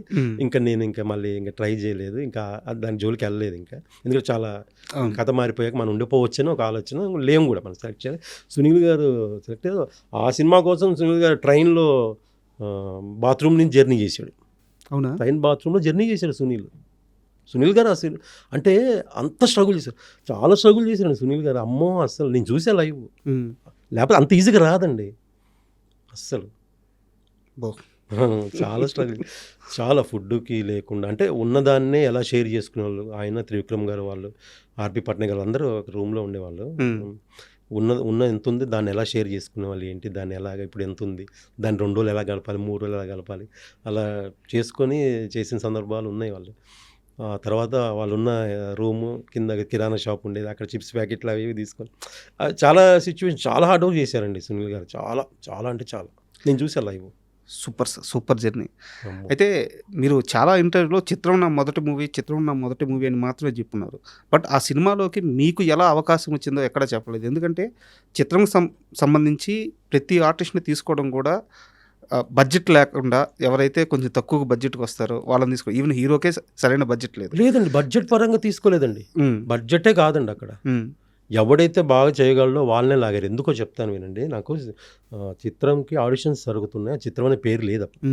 అయితే నాకు కొంచెం సినిమా మీద కొంచెం ఎంతో గొప్ప తెలిసిన వాళ్ళకి, చాలామందికి సినిమా ఇంట్రెస్ట్ ఉన్న వాళ్ళకి, చాలామందికి కూడా కెమెరామెన్ల గురించి, మ్యూజిక్ డైరెక్టర్ల గురించి, కాస్ట్యూమర్ల గురించి తెలుస్తుంటాయి. అవును. సో నాకు తేజ గారి వాళ్ళకి మంచి కెమెరామెన్ అనే విషయం తెలుసు. నాకు గులాము చాలా అద్భుతాలు చేశారు ఆయన. బాలీవుడ్లో అద్భుతమైన సినిమాలు, తెలుగులో కూడా చాలా అద్భుతమైన సినిమా. అయ్యో సూపర్ కెమెరామెన్ ఆయన అనుకున్నాను. సో ఆయన ఒక డైరెక్షన్ చేస్తున్నారు ఇట్లా ఉషా కిరణ్ మూవీస్ వాళ్ళది. సో దానికి ఆడిషన్స్ జరుగుతున్నాయంటే నేను వెళ్ళాను సార్. ఇక్కడ సోమాజిగూడలో సీసీ అని ఒక అపార్ట్మెంట్స్ ఉంది, సెంట్రల్ కోర్ట్ అపార్ట్మెంట్స్ ఉండేవి. ఉషా కిరణ్ వాళ్ళ ఆఫీస్ ఉండేది. అక్కడికి వెళ్తే అక్కడ ఆడిషన్స్ చేశారు. సో ఆడిషన్ చాలామంది వచ్చారు. అలాగా అందులో నేను సెలెక్ట్ అయ్యాను. అలా చాలామంది, నేను, చిత్రం భాష, వేణు, బబ్లు కూడా వాళ్ళ ఫాదర్ ఆర్టిస్ట్ అండి. సో బబ్లూని కూడా ఆడిషన్ చేశారండి. అది అందరిని ఆడిషన్ చేసి ఫిల్టర్ చేసింది. యాక్చువల్గా ఉదయ్ గారు అనుకుని ఫస్ట్ వేరే క్యారెక్టర్, తర్వాత ఇంకా కొన్ని సందర్భాలు ఉదయ్ హీరో అయిపోయాడు. ఫస్ట్ హీరో తరుణ్ కదా? అవునండి, తరుణ్ గారు అనుకున్నారు. సో తర్వాత అది కొంచెం ఏదో జరిగింది. తర్వాత ఉదయ్ ఫ్రెండ్ క్యారెక్టర్ అనుకున్నారు. సో ఉదయ్ హీరో అయ్యాడు. సో ఇదంతా కూడా ఈజీగా జరగలేదండి. అంతా ఆడిషన్, అది కూడా ఒక్కొక్కరికి 4 సార్లు 5 సార్లు ఫిల్టర్ చేసి తీసుకున్నారు. అండ్ చిత్రం మూవీ మీ లైఫ్ మార్చేసింది, మీ పేరు మార్చేసింది, మీ ప్రపంచాన్ని మార్చేసింది. మొత్తం తేజ గారు ఆయన సృష్టించిన ఒక అద్భుతం అది. డెఫినెట్గా తర్వాత కాలంలో తేజ గారితో మీకు నిజంగా గ్యాప్ రావడానికి కారణం ఏంటి? ఆయన వల్ల నా కాలు విరిగింది అని చిత్రం శ్రీను భావించి నువ్వు నేను నుంచి బయటకు వచ్చాడా? అసలు తేజ గారితో మీ రిలేషన్ ఎలా ఉంది ఇప్పుడు? తేజ గారితో నాకు ఇప్పటికీ మంచి రిలేషన్ అండి. మేమిద్దరం మాట్లాడుకుంటే ఎవరిని వింటే ఫ్రెండ్స్ లాగా మాట్లాడుకుంటున్నట్టు ఉంటుంది. వాళ్ళిద్దరు ఫ్రెండ్సా అని అడుగుతారు నన్ను, ఎవరిని ఉన్నా కూడా మీ ఇద్దరు బాగా క్లోజ్ ఫ్రెండ్సా అంటారు. అంటే ఆయనతో అలాగే ఉంటుంది, ఫస్ట్ నుంచి అలాగే ఉన్నా. చిత్రం అప్పుడు కూడా మాకు ఏదన్నా డైలాగ్ లాగా ఉంటే ప్రాక్టీస్ చేయించి అందరితో ప్రాక్టీస్ చేయించమనేవాళ్ళు, నాకు చెప్పేవాళ్ళు ఆయన. సో అలా మేము అందరం పక్కకి ప్రాక్టీస్ చేసేవాళ్ళం. అలా ఫస్ట్ నుంచి కూడా ఎందుకు మంచిగా నాకు ఏంటంటే నువ్వు నేను సినిమాలో నన్ను ఆయన కొత్తగా చూపించాలనుకున్నారండి. ఓకే. అస్సలు ఆయనకి నాకు ఏమి ఇది లేదండి. ఆయన అనుకుంది వీడిని కొత్తగా ఏదైనా చూపిద్దాం, వీడిని బాగా చూపించాలనే ఉద్దేశంతో నాకు బెనర్జీ గారికి ఒక క్యారెక్టర్ అనుకున్నారండి. యాక్చువల్గా అదేదో ఇంగ్లీష్ ఫిల్మ్లో ఉందంట, నాకు కూడా తెలియదు. నేను బెనర్జీ గారు ఒకటే లాంటి డ్రెస్సు, ఒకటే లాంటి హెయిర్ కట్, ఇద్దరం కూడా ఒకేలాగా బిహేవ్ చేస్తుంటాం. సిగరెట్ వెలిగించిన ఒకేసారి వెలిగిస్తాం, గీక్కున్న ఒకేసారి గీక్కున్నాం, చూసిన ఒకేసారి, ఇద్దరం ఒకేసారి బిహేవ్ చేస్తూ ఉంటాం. ఏం చేసినా ఆయన యాక్చువల్ ఆయన లారీ డ్రైవర్, లారీ వెనక నేను కూర్చున్నా, ఇద్దరం ఒకేసారి చేస్తూ ఉంటాం ఏ పనైనా. సో అలాగే ఒక క్యారెక్టర్ డిజైన్ చేసుకుని అలా చేశారు. సో అలాగా ఫస్ట్ రోజు షూట్ ఏంటంటే సార్, నాకు ఫిలిం నగర్లో గెస్ట్ హౌస్ ఉంది కదండి, ఆ గెస్ట్ హౌస్ దగ్గర షూట్ యాక్చువల్గా జరిగింది. అంటే అది మిస్టేక్ అని కూడా కాదు, ఆ షాట్ ఏదంటే ఫస్ట్ షాట్ ఏంటంటే సినిమాలో హీరోయిన్ అనిత గారు ఆటో ఎక్కి వెళ్ళిపోతూ ఉంటే మేము బిల్డింగ్ పైనుంచి చూసి హీరోయిన్ వెళ్ళిపోతుందని చెప్పి అక్కడి నుంచి దూకి పరిగెడతాం హీరోయిన్ వెనకాల. ఆ షాట్ ఫస్ట్ షాట్ ఏంటి, దూకే షాట్ చేశారండి. సో నేనంటే ఓకే రెడీయా, నువ్వు రెడీ, హార్స్మన్ బాబు గారు ఫైట్ మాస్టర్, ఓకేనా డన్, తేజ గారు డన్ చేసేస్తాడు సీను అని అంటే అంత నేను కూడా కాన్ఫిడెంట్గా ఉన్నాను సార్. సో ఏమైందంటే కింద కెమెరా పెట్టారండి, కెమెరా ముందు ఒక మార్క్ వేసారు, ఆ మార్క్లో దూకి రోల్ చేయాలి, పక్కకి వెళ్ళిపోవాలి. ఎందుకు రోల్ చేసి పక్కకి వెళ్ళిపోవాలంటే సేమ్ అదే పాయింట్లో బెనర్జీ గారు దూకుతారు. కరెక్ట్, సేమ్ అదే పాయింట్లో బెనర్జీ గారు దూకుతారు. సో నేను బాగానే రెడీ సార్ అన్నాను, ఎయిర్లో ఉన్నాను, అది దగ్గర 3 ఫ్లోర్, 2nd ఫ్లోర్ అనుకుంటా. అక్కడి నుంచి ఎయిర్లో ఉన్నాక నా డౌట్ ఏముందంటే కింద కెమెరా ఉంది, మార్క్ ఉంది, నేను ఒకవేళ కరెక్ట్ మార్క్లో దూకి రోల్ చేయకపోతే నా వెనక బెనర్జీ గారి పైన దూకేస్తారా, అది ఎయిర్లో ఉన్నప్పుడు వచ్చిందండి ఆ డౌట్ నాకు. సో ఆ డౌట్ అయినా సరే దూకాము, రోల్ చేసాం, పడ్డాం, బెనర్జీ గారు కూడా దూకారు, అంతా క్లాప్స్ కొట్టి అయిపోయిన తర్వాత అప్పుడు అంతా బెడ్లు ఇవి ఉండే అట్టపెట్టెలు, వాటి మీద బెడ్లు వేసి దూకేవాళ్ళం. ఇప్పుడంతే వైర్ వర్క్ వచ్చింది. ఆ తర్వాత అయిపోయింది షార్ట్, అమ్మయ్య బాగా వచ్చింది అనుకుని తర్వాత దిగితే కాలు నిలవట్లేదండి, పడిపోతున్నది, కాలు నిలబడట్లేదు నాకు. ఏందబ్బా ఏం నిలబడట్లేదు చూస్తే ఆ లోపు స్వెల్లింగ్ వచ్చేసి నరసింహ బాబు గారు వచ్చారు, చూశారు, ఇది ఫ్రాక్చర్ అన్నారు. సో అక్కడి నుంచి హాస్పిటల్కి తీసుకెళ్లారు. అక్కడ కేపాల్ అని ఒక హాస్పిటల్ ఉండేవి, అక్కడ తీసుకెళ్ళి కట్టేసి ఆ తర్వాత ఇంకా నేను ఆ సినిమాలో చేయలేదండి, మిస్ అయిపోయాను. అదే నా క్వశ్చన్ కూడా. అయితే చిత్రం శ్రీనుకి నేను ఒక మంచి రోల్ క్రియేట్ చేశాను, ఒక మంచి బిగ్ ఆపర్చునిటీ ఇద్దాం అనుకున్నాను, కానీ శ్రీను ఇంకా చెప్పకుండా సినిమాకి రాలేదు అని చెప్పి తేజ గారు చాలా ఫీల్ అయ్యారు. అది గ్యాప్ కారణమైంది అని విన్నాను, నిజమా? అంటే కోర్స్ నిజంగా ఎవరికైనా స్పాట్లో ఒక డైరెక్టర్కి ఒక ఆర్టిస్ట్ దెబ్బ తగిలిందంటే ఆ బాధ ఉంటుంది సార్. డెఫినెట్గా బాధపడి ఉంటారు. అయ్యో వాడు కరెక్ట్గా ఇప్పుడే కెరీర్ స్టార్ట్ అయింది కదా, ఈ టైంలో పాపం వాడు కాల్ ఫ్రాక్చర్ అయిందని బాధపడి ఉండొచ్చు. సో అలాగే నీకు 6 months బెడ్ అండి, 6 నెలలు నేను బెడ్ మీద ఉన్నా. ఆ తర్వాత మళ్ళీ నాకు ఉషా కిరణ్ వాళ్ళదే ఆనందం సినిమా నాకు ఓ క్యారెక్టర్ అనుకుని పిలిచారు. నువ్వు ఓకేనా నడుస్తున్నాను సార్. అప్పటికి నడుస్తున్నా. సో ఈలోపు సినిమా అయిపోయిందండి, నువ్వు నేను అయిపోయింది. తర్వాత ఆయన మళ్ళీ 2 సినిమాలు చేశారు, పెద్ద డైరెక్టర్ అయిపోయారు. తర్వాత నాకు మళ్ళీ ఆయనే పిలిచి 1000 అబద్ధాల్లో క్యారెక్టర్ ఇచ్చారు. చాలా రోజులు బట్టి నేనే రాజు నేనే మంత్రి ఇచ్చారు. చాలా రోజు అంటే అవునండి, చిన్న గ్యాప్ అంటే నేను కూడా వెళ్ళి కలవకపోవడం కూడా అయ్యుండొచ్చు మేబీ. ఈలోపు ఆయన పెద్ద డైరెక్టర్ అవ్వటం, పెద్దలతో చేయటం, అది కూడా కారణం. అంటే ఎందుకు ఈ క్వశ్చన్ ఇంత లెంత్గా అడిగానంటే, చిత్రం శ్రీను మీ పేరు అంటే మీకు ఇంటి పేరు ఇచ్చేసాడు ఆయన. అవునండి, ఇంటి పేరు మార్చి కొత్త ఇంటి పేరుని ఇచ్చారు. అలాంటి తేజ గారితో శ్రీను గ్యాప్ ఉంది అనేది చాలా మందికి ఈ రోజుకి డౌట్ ఉందన్నమాట. సో దాన్ని క్లారిఫై చేయాలన్నదే నా ఉద్దేశం. అంతే అంతే, క్యారెక్టర్ సెట్ అయిపోయి ఉండొచ్చు అండి, అంతే. సెట్ అవ్వకనే ఇవ్వకపోయి ఉండొచ్చు. నేను మొన్న కూడా ఇప్పుడు జరుగుతున్న షూట్ నెక్స్ట్ ఏదనుకుంటున్నాను వెళ్ళి నేను కలుస్తూనే ఉంటాను. ఆయనకి మొన్న మధ్య కూడా వెళ్ళి కలిశాను, నేను వెళ్తే మంచిగా మాట్లాడతాను. అంటే ఆయనకు కూడా అనుకోవాలి, ఇది కరెక్ట్గా సరిపోతాడు అంటేనే కదా పిలుస్తాము. ఇప్పుడు నేనే రాజు నేనే మంత్రి ఉంది, అసలు నేను అందులో చేస్తాను కూడా అనుకోలేదు. టప్పని ఒకరోజు ఫోన్ చేశారు, ఎక్కడున్నావు చిత్రం అన్నారు. సార్ ఇట్లా ఉన్నాను సార్, ఒకసారి వస్తావా అంటే, నానక్రమంలో షూట్ జరుగుతుంది, వెళ్ళాను కలిశాను. ఒక క్యారెక్టర్ అనుకుంటున్నాను కానిస్టేబుల్, కానీ చిన్నది కానీ బాగుంటుంది అంటే. ఏంటి సార్ అంటే, ఇలాగా నిరాహార దీక్ష చేస్తూ ఉంటే వెళ్ళి వాళ్ళకి ఆ నిమ్మకాయ రసంలో పాయిజన్ ఇస్తాను, అది షార్ట్ చేసాం. ఆ తర్వాత రానగారు నన్ను చంపేస్తారు, ఇదంతా చేసాం. అంటే ఆయనంతా ఆయన పిలిచాడు, ఆయనకు తెలుసు ఆయన ఈ క్యారెక్టర్ అంటే సరిపోతాడంటే ఆయన వాడు హిమాలయాల్లోనూ తీసుకొస్తారండి, అందులో డౌటే లేదు. నాకు సెట్ అవ్వక పిలిచి ఉండరు అంతే. అండ్ ఒక సీరియస్ క్వశ్చన్ అడుగుతాను, ఇది లైఫ్కి సంబంధించింది. ఓకే, ఉదయ్ కిరణ్ గారి రైజు దగ్గర నుంచి చూసిన అతి కొద్ది మంది మనుషుల్లో మీరు ఒకరు. సో మీ కెరీర్ విషయానికి వస్తే, ఆయన కెరీర్లో ఆయన చూసిన అంత సక్సెస్ ఎప్పుడు మీరు చూడలేదు, అంత డబ్బు ఎప్పుడు మీరు చూడలేదు, అంత ఫేము మీరు ఎప్పుడు చూడలేదు. బట్ ఉదయ్ కిరణ్ గారు సడన్గా ఆల్ ఆఫ్ సడన్గా అలాంటి ఒక డిసిషన్ తీసుకున్నారు. మీ లైఫ్లో మీరు చాలాసార్లు పడ్డారు, చాలాసార్లు వేశారు. ఏ నిర్ణయము మిమ్మల్ని ఇంత కాన్స్టెంట్గా ఇంత స్థిరంగా ఉంచగలిగింది? ఎందుకు ఉదయ్ కిరణ్ గారి ప్రస్తావనే నేను రెఫరెన్స్కి అడుగుతున్నానంటే, అంటే అంత పెద్ద స్టారు కూడా మెంటల్గా డౌన్ అయిపోయే ఇండస్ట్రీ మంది. సో చిత్రం శ్రీను కష్టాల నుంచి నిలబడడానికి కారణం ఏంటి? సార్ అంటే నేను కారణం కూడా కాదు, ఆ బలం ఏంటి? ఆ బలం అంటే అది ఆ సినిమా మీద ఉన్న ఇష్టం అండి. సినిమానే కాదు, ఎవడైనా ఏ పని చేయాలనుకున్నా చిన్న లైఫ్లో నేను ఎప్పుడు రియలైజ్ ఉంటాను సార్, రియాలిటీలో ఉంటా. అంటే ఏ పని చేయాలనుకున్న అప్ అండ్ డౌన్స్ కామన్గా ఉంటాయి, అది సహజం. ఈరోజు కొంచెం డౌన్ అయ్యాం కదా అని బాధపడి డిప్రెషన్కి వెళ్ళిపోద్దు అస్సలు. మనం అసలు ఫీల్ అవుతాం, అవును ఈరోజు నేను వచ్చినప్పుడు ఏం లేదు కదా, మళ్ళీ కొడతాం గోలు అని, మళ్ళీ అక్కడి నుంచి మళ్ళీ మనం గోల్ కొట్టడానికి ఏం చేయాలో చేయాలి తప్ప రాంగ్ స్టెప్ మాత్రం వేయొద్దు.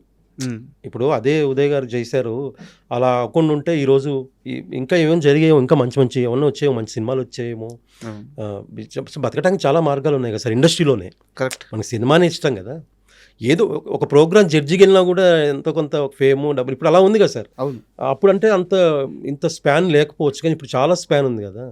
సో ధైర్యంగా మనం చేసే నిజాయితీగా చేసుకుంటూ దాన్ని నమ్ముతూ పని ముందుకెళ్ళాలండి. అది అప్ అండ్ డౌన్స్ కామన్, అది లేకుండా లైఫ్ అవ్వదు. ఎందుకంటే మనం వచ్చినప్పుడు అప్పు నుంచి రాలే, డౌన్ నుంచే వచ్చాము.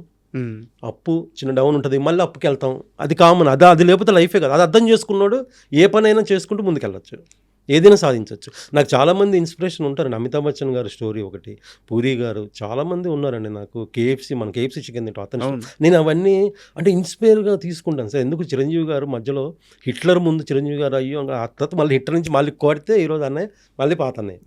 ఆ రేంజ్ అంటే మనం నిలబడాలనుకుని ముందుకెళ్తే అది అప్ అండ్ డౌన్స్ ఉంటాయండి, దాన్ని తట్టుకొని వెళ్ళిపోవాలి, దూసుకెళ్ళిపోవాలి రాకెట్ లాగా, దొరికేస్తుంది అది అంతే.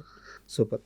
అయితే ఉదయ్ కిరణ్తో మీకు మర్చిపోలేని ఒక చిన్న ఇన్సిడెంట్ ఇప్పుడు దాకా నేను ఎవరికి చెప్పలేదు, అలాంటి ఒక ఇన్సిడెంట్ ఏదైనా ఉంటే మాతో షేర్ చేసుకోండి. అంటే చాలా సందర్భాలు, చాలా 2, 3, 4 సినిమాలు చేశానండి వాడితో. అంటే ఇంకోటి మర్చిపోని సందర్భాలు ఏముండవండి. ఎందుకంటే ఎవరికి ఏం చెప్పుకోడండి మనోడు. అదొక చిన్న తనలో కుమిలిపోవటం అది కూడా తనకి అది పాపం ఓపెన్ అవడా ఇప్పుడు? ఎప్పుడు ఏ విషయం ఓపెన్ అవ్వలేదండి. ఏ విషయం ఏది కూడా నాతో అయితే ఏమి షేర్ చేసుకోలేదు. ఏమంటే సరదాగా లొకేషన్లో షూట్లో ఉంటే మాట్లాడతాం, షూట్ విషయాలే మాట్లాడతాం అంతే తప్ప ఏది కూడా చెప్పడు అసలు. అంటే మనోడు అంటే ఉండటమే అలా ఉంటాడు సైలెంట్గా. అదొక సందర్భాలంటే షూట్కి సంబంధాలండి. ఒక సినిమా ఊటీలో చేసాము. అక్కడ బాగా మేము అంటే ఫుడ్ అవి బాగా ఎంజాయ్ చేసాం. అంటే షూట్ సందర్భంగా అంతే. షూట్కి సంబంధించిన మెమరీసే ఉన్నాయి. బయట కలిసిన సందర్భాలు చాలా తక్కువ. ఇప్పుడు క్రికెట్ మ్యాచ్లో అప్పుడు కలిసి ఎప్పుడు సైలెంట్గా ఉండేవాడు. మనోడు సైలెంట్గా ఉన్నాడు. ఏది కూడా వాడికి ఏం చెప్పుకునేవాడు కాదు. అది మెయిన్. అండ్ ఇందాక మనం మాట్లాడుకున్నాం మీకు ఆ కాలు ప్రాబ్లం అయినప్పుడు ఒక 6 months బెడ్ రెస్ట్ అని. అలాంటి సమయంలో మీరు కృష్ణానగర్లో బెడ్ మీద ఉన్నప్పుడు ఇప్పటి ఒక స్టార్ హీరో మీ దగ్గరికి వచ్చి ఒక బ్లాంక్ చెక్ ఇచ్చి సీను ఎంత కావాలో చెప్పు అని చెప్పి అడిగి ఆ రోజుల్లో మీకు ధైర్యం ఇచ్చిన ఆ స్టార్ హీరో ఎవరు? సరే ఒక సిచ్యువేషన్ చెప్తా. ఆ రోజు ఎన్టీఆర్ గారు షూట్ జరుగుతుంది. ప్రతాప్ గారు డైరెక్టర్. నిన్ను చూడాలని ఒక first movie Usha Kiran movies. So ఆ షూటు యాక్చువల్గా ఎన్టీఆర్ గారు చాలా జ్యువెల్గా ఉండేవాళ్ళు. జ్యువెల్గా ఉంటారు, ఇప్పటికీ అట్లాగే ఉంటారు. అయితే నేనేంటంటే ప్రతాప్ గారిని అడిగి మధ్యాహ్నం వరకు ఒక హాఫ్ డే అడ్జస్ట్మెంట్ అడిగి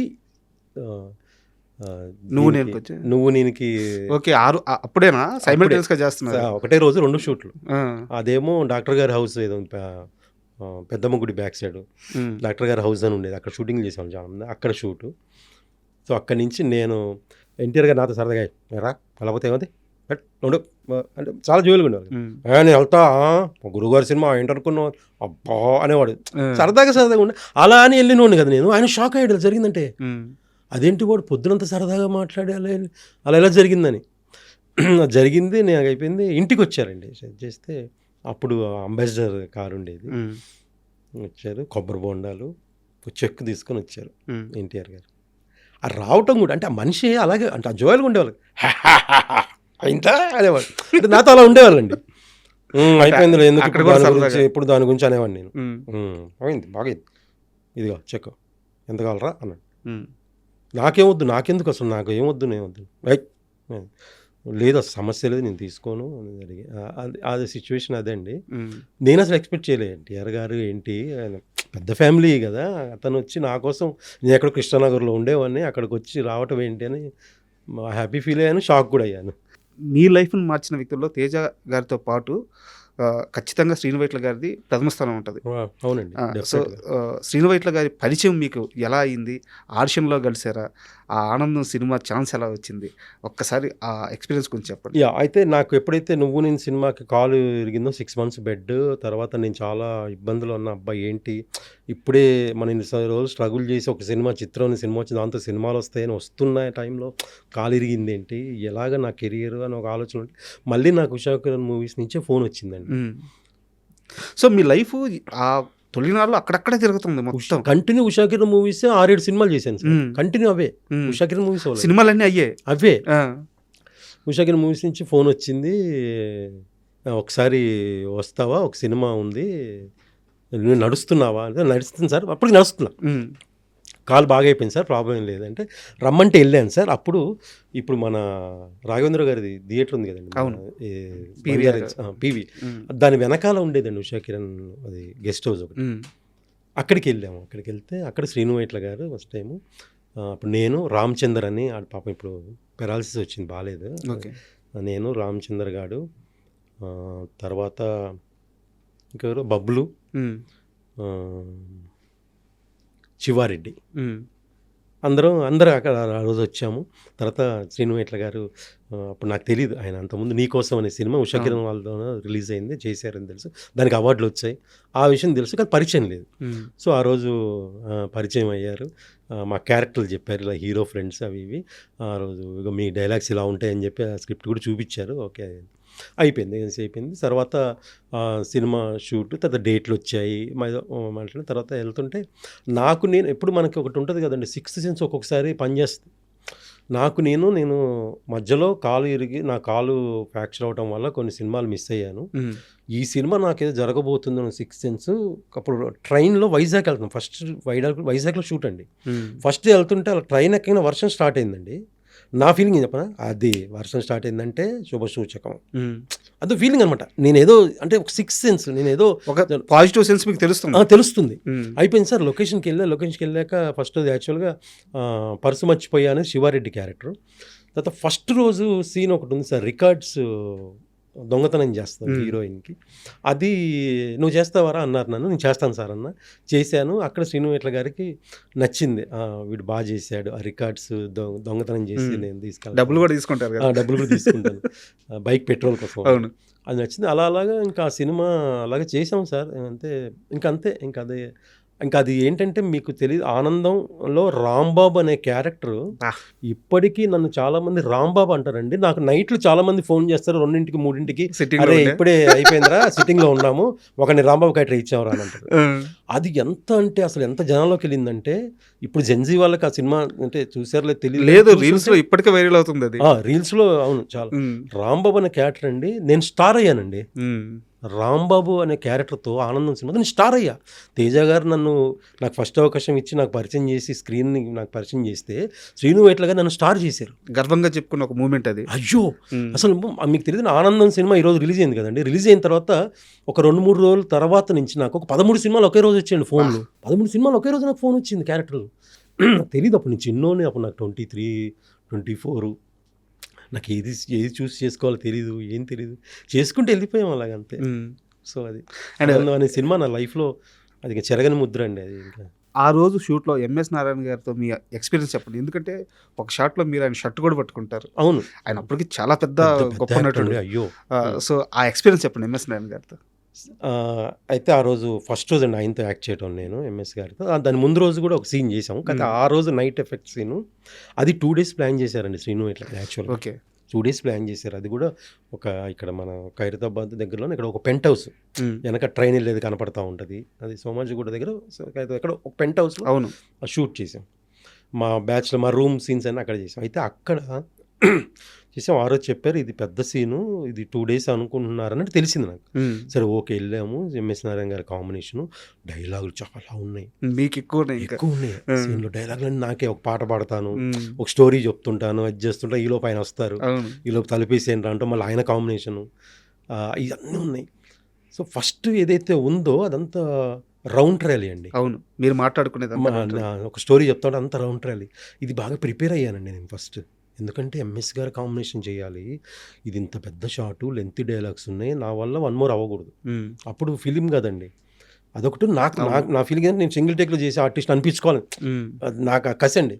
సో బాగా ప్రిపేర్ అయిపోయింది. ఒక టేక్ అయింది, ఓకే, 2వ టేక్ ఓకే అయిపోయింది, ఆ షాట్ అయిపోయింది. వీళ్ళతో ఎంఎస్ గారు ఎంట్రీ, ఆయన కాంబినేషను, ఆయన కొట్టి మీకు ఇప్పటికీ గమనించండి, మీరు క్లియర్ గమనించండి, ఆయన కొట్టేది మీకు క్లియర్ తెలిసిపోద్ది, కొట్టినట్టు ఉండదు. అవును, మీకు క్లియర్ చూస్తే. ఆయన అంత పెద్ద యాక్టర్ అండి, అసలు ఆయనతో యాక్ట్ చేస్తాం, అందులో ఆయన టైమింగ్ అందుకోవడం చాలా కష్టం. మీకు ఎంఎస్ నారాయణ గారు, సునీల్ గారు టైమింగ్ అందుకోవాలంటే అసలు చాలా కష్టం అండి. అది ఎంత అలర్ట్గా ఉండాలంటే మనం చాలా అలర్ట్గా ఉండాలి, అండ్ ఆ టైమింగ్ క్యాచ్ చేయాలంటే. ఆయనకి నాకు ఇమీడియట్ డైలాగులు టపా రాంబాబు, అరే రాంబాబు అనేది దుర్గా తెలుసు, దుర్గని చూసామంటే దుర్గా చూశాను, చాలా బాగుంటుంది సినిమా దుర్గ గురించి కాదరా, నా గర్ల్ ఫ్రెండ్ దుర్గా గురించి, ఆమె ఎవరు అంటే ఆ టైమింగ్ అందుకోవాలి కదా. అది ముందే బాగా ప్రాక్టీస్ నేను బాగా ప్రాక్టీస్ చేసుకున్నాను, బ్రెయిన్లో ప్రాక్టీస్ చేసుకున్నాను, బాగా ప్రాక్టీస్ టేక్. అది కూడా ఎంఎస్ గారు ఆయన సింగిల్ టేక్ అండి, ఆయన టపా అసలు 2 రోజులు అనుకున్న సీన్ 1 రోజులో అయిపోయింది ఆ సీన్. ఇంకా చేస్తుంటే శ్రీనువేట్ల గారు ఏంటంటే అండి, మీరు కామెడీ సీన్స్ చేసేటప్పుడు ఆయన నవ్వేస్తుంటారు, నేను మానిటర్ ముందు కూర్చొని, ఆయన ఇన్వాల్వ్ అయిపోతున్నారు దాంట్లో. మీరు గమనించండి, ఆయన షూట్లో అక్కడ జరుగుతున్న షాట్ ఆయన ఇక్కడ ఇన్వాల్వ్ అయిపోయి ఈయన నవ్వుతుంటారు, ఇందులో కొట్టు అంటుంటారు. అలాగే అసలు ఒక అందరు ఆర్టిస్టులు దాన్ని అందరూ బాగా ఆ టైమింగ్ సెట్ అయిందండి. అలాగా అసలు మామూలు సీక్వెన్స్ కదా సార్. అంతవరకు అయితే చాలా సినిమాల్లో మళ్ళీ దానికి రెప్లికా ట్రై చేశారు. అవును, అలాంటి ఒకటి మళ్ళీ క్రియేట్ చేయాలి. ఇప్పటికీ నన్ను చాలా మంది అంటే మన ఏజ్ జనరేషన్ అంతా రాంబాబు అంటారండి, రాంబాబు అంటారు. అండ్ ఒక సీరియస్ క్వశ్చన్ అడిగిన తర్వాత మళ్ళీ మీరు చేసిన సినిమాల విషయం మాట్లాడుకుందాము. నాకు బాగా గుర్తు, నేను అప్పుడు డెస్క్లో కొత్తగా రైటర్గా జాయిన్ అయి ఉన్నాను. కొత్తగా కాదు, ఒక కొంత ఎక్స్పీరియన్స్ ఉంది. రాజా ది గ్రేట్ మూవీ, అది చిన్న సక్సెస్ మీట్ లాగా జరుగుతూ ఉంది. నా ఫోను రింగ్ అవ్వడం మానేసింది, ఇండస్ట్రీ నుంచి ఫోన్లు రావడం మానేసింది. నా ఫోన్ రింగ్ అవుతుంటే అప్పులోళ్ళు మాత్రమే ఫోన్ చేసే రోజులు ఉన్నాయి. అలాంటి రోజుల్లో మళ్ళీ మొదటిసారి నా ఫోన్ మోగింది అని చెప్పి మీరు స్టేజ్ మీద ఒక స్టేట్మెంట్ ఇచ్చారు. గుర్తుందా మీకు? అవునండి, గుర్తుంది నాకు. అలాంటి ఒక స్థితికి ఎందుకు వెళ్ళారు? ఎందుకంటే వెయిట్ చిత్రం శ్రీను అంటే వేరే వ్యాపారం తెలియదు, వేరే వ్యాపకం తెలియదు, ఇంత చిన్న గొడవలో ఎప్పుడూ ఇన్వాల్వ్ అవ్వలేదు, ఒక వ్యక్తిని మోసం చేయలేదు, ఏ తప్పు చేయని చిత్రం శ్రీనుకి అలాంటి ఒక ఫేజ్ ఎందుకు వచ్చింది? అంటే ఇక్కడ ఓవర్ కాన్ఫిడెన్స్, ఓవర్ అంటాం కదండి, అది కూడా ఒక నాకు మైనస్. అంటే ఏం ఓవర్ అంటే నాకు నేను ఎప్పుడు బిజీగా ఉంటా, నేను మంచి ఆర్టిస్ట్ కదా, పొగరు. ఒప్పుకుంటారా మీరు ఇది? ఒప్పుకుంటా అండి, ఆబ్వియస్లీ నేను ఒప్పుకుంటా. అది నేను అలా ఓవర్ కాన్ఫిడెన్స్ అవ్వటం వల్లే జరిగింది. నేను ఎప్పుడు బిజీగా ఉంటా, ఇలా వచ్చింది ఇలా ఖర్చు పెట్టేస్తేయండి, రేపు మళ్ళీ ఇంకో సినిమా వస్తుంది, నాకు నేను ఎప్పుడు బిజీగా ఉంటా అనేవాడిని ఫ్రెండ్స్తో. మీరు నమ్మరండి, రాజు కనకాల గారు కనపడితే, అంటే ఇది డిస్కషన్ ఇప్పుడు చేయొచ్చో లేదో, రాజు కనకాల గారు నేను ఒక చోట ల్యాండ్ చూశాను, కొంటున్నాను, బావ అంటాం, నువ్వు కూడా కొను అనేసి అంటే నేను ఏంటి బావ ఎక్కడ చూసావు అన్న. అప్పుడు మణికొండ అని ఒక ఏరియా. నేను అన్నమాట చెప్తే ఇప్పుడు ఇది అంటే ఓవర్ అంటారండి, నేను ఎందుకు అలా ఉన్నాను అని తర్వాత అనిపిస్తుంది. బావ నేను మణికొండలో ఉండాలా, చిరంజీవి గారు ఎక్కడ ఉంటారు, జూబ్లీహిల్స్లో ఇల్లు కొంటా అనేవాడిని. ఎందుకంత ఓవర్ చేశాను అని అంటే నాలో లోపల నేను ఇప్పుడు బిజీగా ఉంటా, నేను ఇంకా గోల్ కొడతా, ఇంకా అది ఎప్పుడు ఉండొద్దండి లైఫ్లో. ఉంటాయి అప్ అండ్ డౌన్స్ అని తర్వాత తెలుసుకుంటా. తెలియదు, ఏజ్ తక్కువ తెలియదు, ఓవర్ కాన్ఫిడెన్స్. అందుకే ఉన్నప్పుడు దాన్ని దాచుకోవాలి, దాన్ని సేవ్ చేసుకోవాలి, దాన్ని ఎలా ఇన్వెస్ట్ చేసుకోవాలి. తర్వాత లైఫ్ ఎలా ఉంటుందని మనం ముందు చెప్పలేం, అది తెలియదు, అది మన చేతిలో ఉండదు.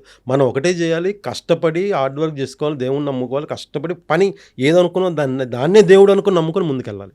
అదొకటే చేయాలి తప్ప నేను ఎప్పుడు ఇదే స్థితిలో ఉంటా అనుకుంటే అది రాంగ్. బట్ మీ విషయంలో బ్యూటీ ఏంటంటే మీరు ఏ రోజు కూడా పనిని అశ్రద్ధ చేయలేదు. లేదండి. సో ఛాన్స్లు ఉన్నా లేకపోయినా బాడీని కరెక్ట్గా మెయింటైన్ చేసుకుంటూ వచ్చారు, హెల్తీగా ఉంటూ వచ్చారు, సినిమా అవకాశాల కోసం తిరుగుతూనే ఉన్నాను, ఇప్పటికీ తిరుగుతానండి, కష్టపడుతూనే ఉన్నాను. ఆ విషయంలో మాత్రం మీ మీద 0 కంప్లైంట్స్. సో మైండ్ సెట్ అనేది చిన్న ఏజ్లో వచ్చిన ప్రాబ్లం.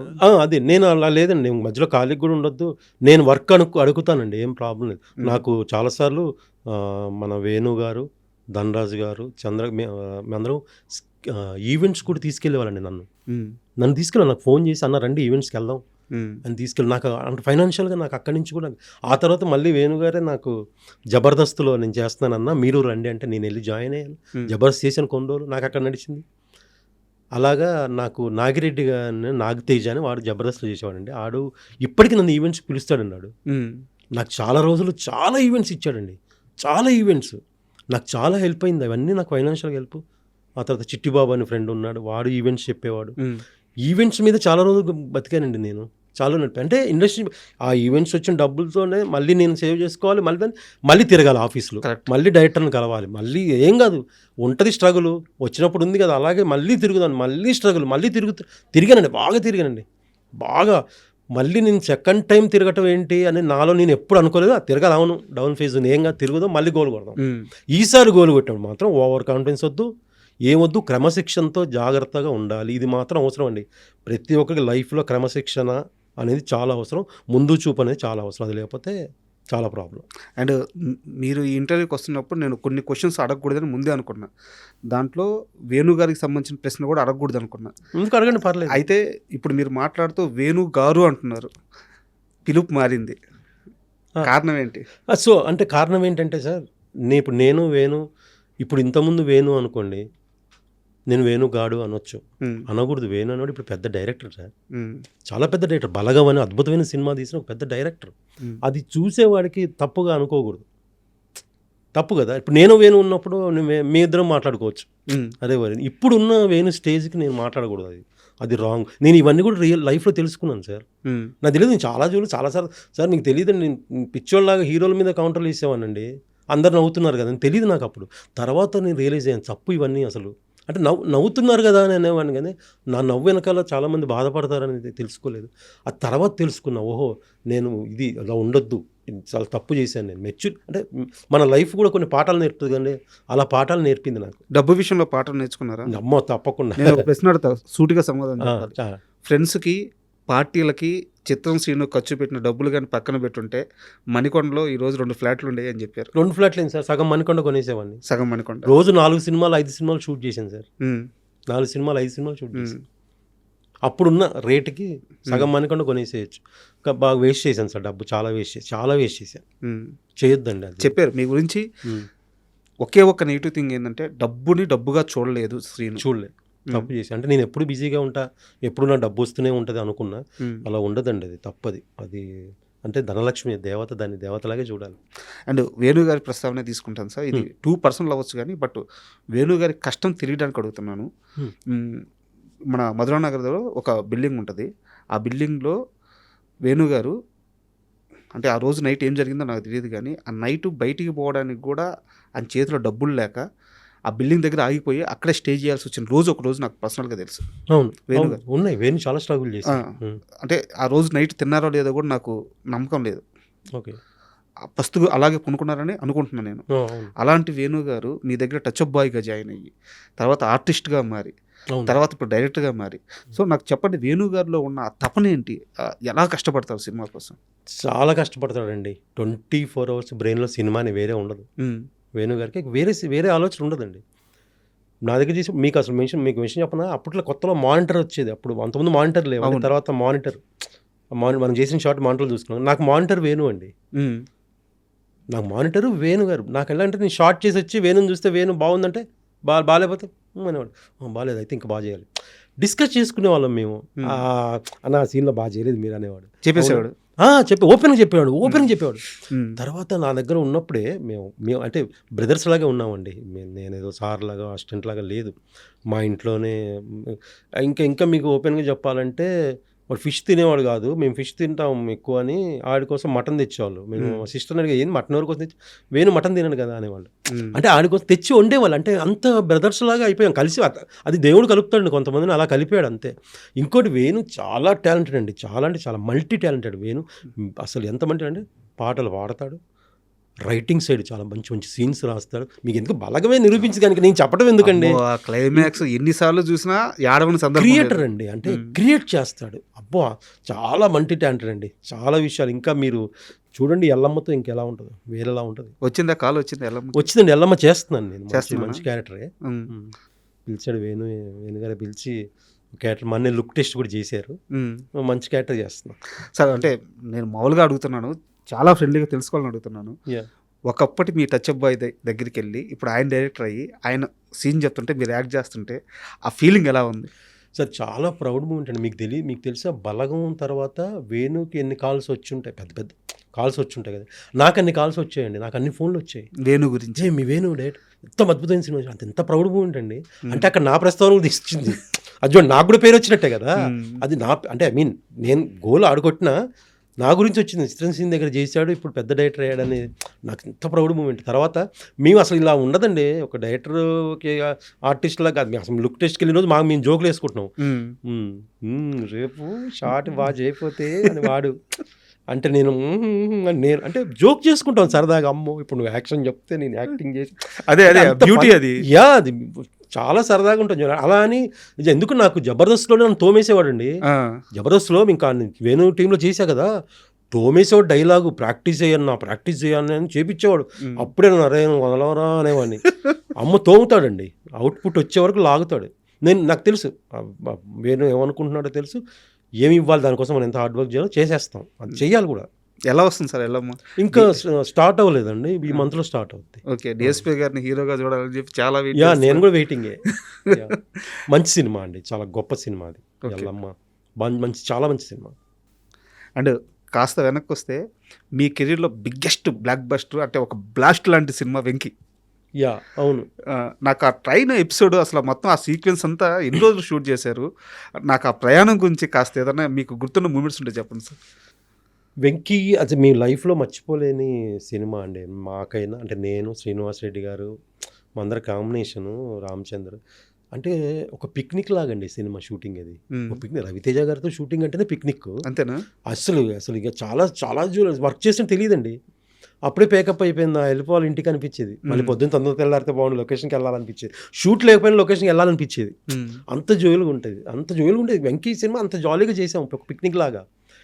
అది ఆల్మోస్ట్ ట్రైన్ ఎపిసోడ్, అంటే మా ఎపిసోడ్ కాకుండా మొత్తం ట్రైన్ సీక్వెన్స్ చాలా ఉంది కదండి. ఇంకా అవును, మర్డర్ సీన్ ఏదో ఉంది, కుర్రోడిది, భరత్ సీన్స్ అవి, అది మొత్తం 15 days వరకు ఏదో చేశారు, only train episode. Okay.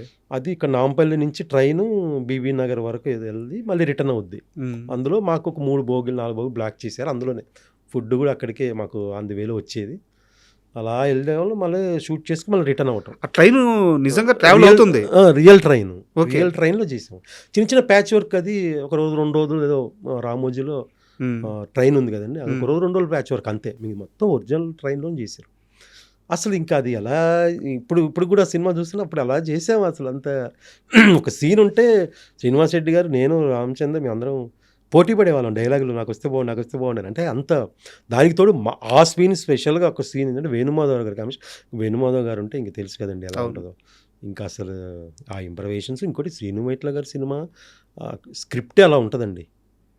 Artist Srinu Vaitla గారు చేసే దాంట్లో మనం ఒక 30% చేయగలిగితే పెద్ద ఆర్టిస్ట్ అయిపోవచ్చు అంతే. ఇంకా ఆ ట్రైన్ సీక్వెన్స్లోనే వేణుమాధవ్ గారు అది డ్రమ్ అటు పెట్టుకుని కూర్చుంటారు కదా, అవును. అది యాక్చువల్గా ఫస్ట్ అసలు స్క్రిప్ట్లో ఉందా? అంటే సీన్ ఉందండి, ఆ సాంగ్ పాడటం ఏదో చెయ్యాలని ఉంది, డోలక్ అది లేదు, ఏదో చెయ్యాలని ఉంది. అప్పుడు వేణుమాధవ్ గారి ఇంప్రవైజేషన్, అందరూ ఆర్టిస్టులు అందరూ. మీ రీమిక్స్ ఎక్కడి నుంచి ఆడైంది? ఇంకా అక్కడే అండి, ఆ ఫ్లోలోనే. దానికి డైరెక్టర్ గారు శ్రీనివాట్ల గారి కామెడీ ఉంటే వదలు లాగేస్తారు కదా, అలాగే ఆయన పిండేశారు అందరినీ. స్క్రిప్ట్ ఉంది, సీన్ ఉంది, దాంట్లో ఇవన్నీ యాడ్ అయ్యాయి. రవితేజ గారితో ఒక ఎక్స్పీరియన్స్ చెప్పండి అయితే మొత్తంలో. అంటే నేను రవణే అంట, నాకు బాగా ఇష్టమైన హీరో. చిరంజీవి గారి తర్వాత ఇష్టమైన హీరో రవణ్. ఎందుకంటే హార్డ్ వర్క్ చేసి పైకి వచ్చారు, కష్టపడి, అది ఒక ఫీలింగ్ ఉంటుందండి. ఫస్ట్ నుంచి కూడా ఇష్టం నాకు రవణ్. ఆయనతో వెంకీ, దుబాయ్ సీను, సార్ వస్తారు, కృష్ణ, ఒక 5 సినిమాలు ఏమో చేశానండి. చాలా సినిమాలు ఉన్నాయి. నాకు ఇంకా ఆయన ఒక హీరో, ఆయన ఇది నాకు అనిపించింది. ఎందుకు నాకు బ్రదర్ లాగా అనిపిస్తారు. రవణ అనేస్తాం. ఇంకా ఆయన కూడా అలాగే ఉంటాడు, ఎడాబాయ్ అంటాడు. అబ్బాయి కదా ఆయన పోత పదం, ఎడాబాయ్ అంటాడు. బాగుంటుంది ఆయనతో వర్క్ చేయడం, చాలా హ్యాపీ. నాకు ఇష్టం ఆయనతో వర్క్ చేయాలని ఇష్టం నాకు. అండ్ శ్రీనివాస్ రెడ్డి అంటే ఒక ఫ్రెండ్ ఇలా ఉండొచ్చా, ఒక ఫ్రెండ్ ఇలానే ఉండాలా, ఒక పుస్తకం రాస్తే దానికి యాప్ట్గా సరిపోయే మనిషి శ్రీనివాస్ రెడ్డి అని చెప్పి చాలామంది చెప్తారు. ఒకానొక టైంలో మీది శ్రీనివాస్ రెడ్డి గారిది ఇద్దరిది ఒకటే స్టార్డమ్. తర్వాత నాదే ఎక్కువ ఆడికంటే. సరే, ఓకే. ఓకే, నిజమే. అయితే తర్వాత కాలంలో కూడా మిమ్మల్ని ఆయన, అంటే మీకు ఒక బ్రేక్ రావడం, ఆయన స్టార్గా ఎదగడం, తర్వాత కూడా ఎక్కడా మిమ్మల్ని ఆయన వదలలేదు. అవకాశం ఉన్న ప్రతిసారి మీ రెఫరెన్స్ ఇవ్వడము, మీ గురించి మాట్లాడడము, మీకు ఛాన్స్ ఇప్పించాలని ప్రయత్నం చేయడము, అది చేస్తూనే ఉన్నారంట ఇప్పటికీ అండి. నాకు రాజా ది గ్రేట్ కూడా, అంటే శ్రీనివాస్ రెడ్డి గారు తీసుకెళ్ళి అనిల్ గారికి చెప్పడం, అనిల్ గారు కూడా ఓకే అన్నారు. ఆయన చాలా హ్యాపీ. ఎక్కడికి వెళ్ళినా శ్రీనివాస్ రెడ్డి గారు ఎక్కడికి వెళ్ళినా ఈ సినిమాలు ఏమైనా ఉన్నాయా, ఉంటే చిత్రంగాడికి ఏదైనా చూడండి అనేవాళ్ళు. అలా చెప్పే వ్యక్తుల్లో ముగ్గురు మెయిన్ అండి నాకు. అలా చెప్పేవాళ్ళు సునీల్ గారు, శ్రీనివాస్ రెడ్డి గారు, సత్యం రాజేష్. వీళ్ళ ముగ్గురు, వాళ్ళకి క్యారెక్టర్ వచ్చి ఎవరిని వచ్చి క్యారెక్టర్ చెప్తే, వాళ్ళ సినిమా ఏదో ఒక సినిమా శ్రీనివాస్ రెడ్డి గారికి వచ్చి ఒక క్యారెక్టర్ చెప్పారు, ఇలా ఉందంటే అంత అయిపోయి విని ఓకే, ఇందులో ఇంకా వేరే క్యారెక్టర్స్ ఏమైనా ఉన్నాయా, ఉంటే చిత్రంగాడికి ఏదైనా చెప్పండి అనేవాళ్ళు అని చెప్తారు. ఆ విషయంలో శ్రీనివాస్ రెడ్డి గారు, సునీల్ గారు, సత్యం రాజేష్, వీళ్ళ ముగ్గురు బాగా అండి, చాలా సందర్భాలు. ఇండస్ట్రీ మొత్తం మీకు ఒక పాజిటివ్ బజ్జే ఉంది సార్. ఈ మధ్య నేను బీవీఎస్ రవి గారిని ఇంటర్వ్యూ చేశాను, రైటర్ బీవీఎస్ రవి గారు. తెలుసండి. వారు మాట్లాడుతూ, అంటే ఏదో సందర్భంలో అలా ఇంటర్వ్యూ టాపిక్ అలా వెళ్ళిపోయి, అమితమైన టాలెంట్ ఉన్నా కానీ వాళ్ళ స్థాయికి తగ్గ అవకాశాలు రాని కొంతమంది ఉన్నారని చెప్పేసి వారు చెప్తూ సత్యం రాజేష్ గారి గురించి, మన ప్రవీణ్ గారి గురించి, మీ గురించి చెప్పారనమాట. ఇలా ముగ్గురికి వాళ్ళకి రావాల్సినంత క్యారెక్టర్స్ రావట్లేదు, ముగ్గురు బ్లాస్ట్ చేయగలరు సీన్ని, పడట్లేదు అని చెప్పి అన్నారు వారు. అది ఆయన గొప్పతనం అండి. ఇంకో మనిషి గురించి గొప్ప చెప్పడం అంటే అది బీవీఎస్ రవి గారు గొప్పతనం. బీవీఎస్ రవణ మేము చాలా సినిమాలకు కలిసాం, చాలా సందర్భాల్లో కలిసాం. ఓకే, హ్యాపీ ఆయన అలా చెప్పడం నిజంగా చాలా సంతోషం.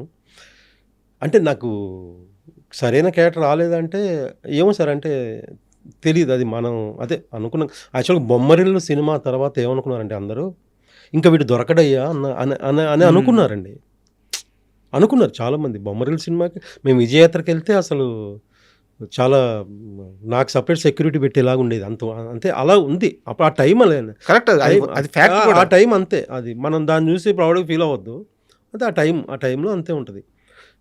ఆ తర్వాత సరైన క్యారెక్టర్ పడేదేమో, అంటే ఆ స్వింగ్ అలాగే ఉండుంటే తర్వాత కొంచెం నా డ్రాప్ బ్యాక్స్ అవి దానివల్ల పడలేదు. ఇప్పుడు పడతాయండి. ఇప్పుడు కొంచెం మెచ్యూరిటీ అది వచ్చింది కాబట్టి మన ఫేస్లో కూడా. ఎందుకు నాకు పొలిమేర 1, 2 రెండు చేశాను నేను. 1 చాలా మంచి క్యారెక్టర్ అండి. పొలిమేర 1 చూసి చాలామంది నువ్వు సీరియస్ క్యారెక్టర్ ట్రై చేయొచ్చు కదా, నీకు పడితే అని చాలామంది ఇండస్ట్రీ వాళ్ళే చెప్పారండి.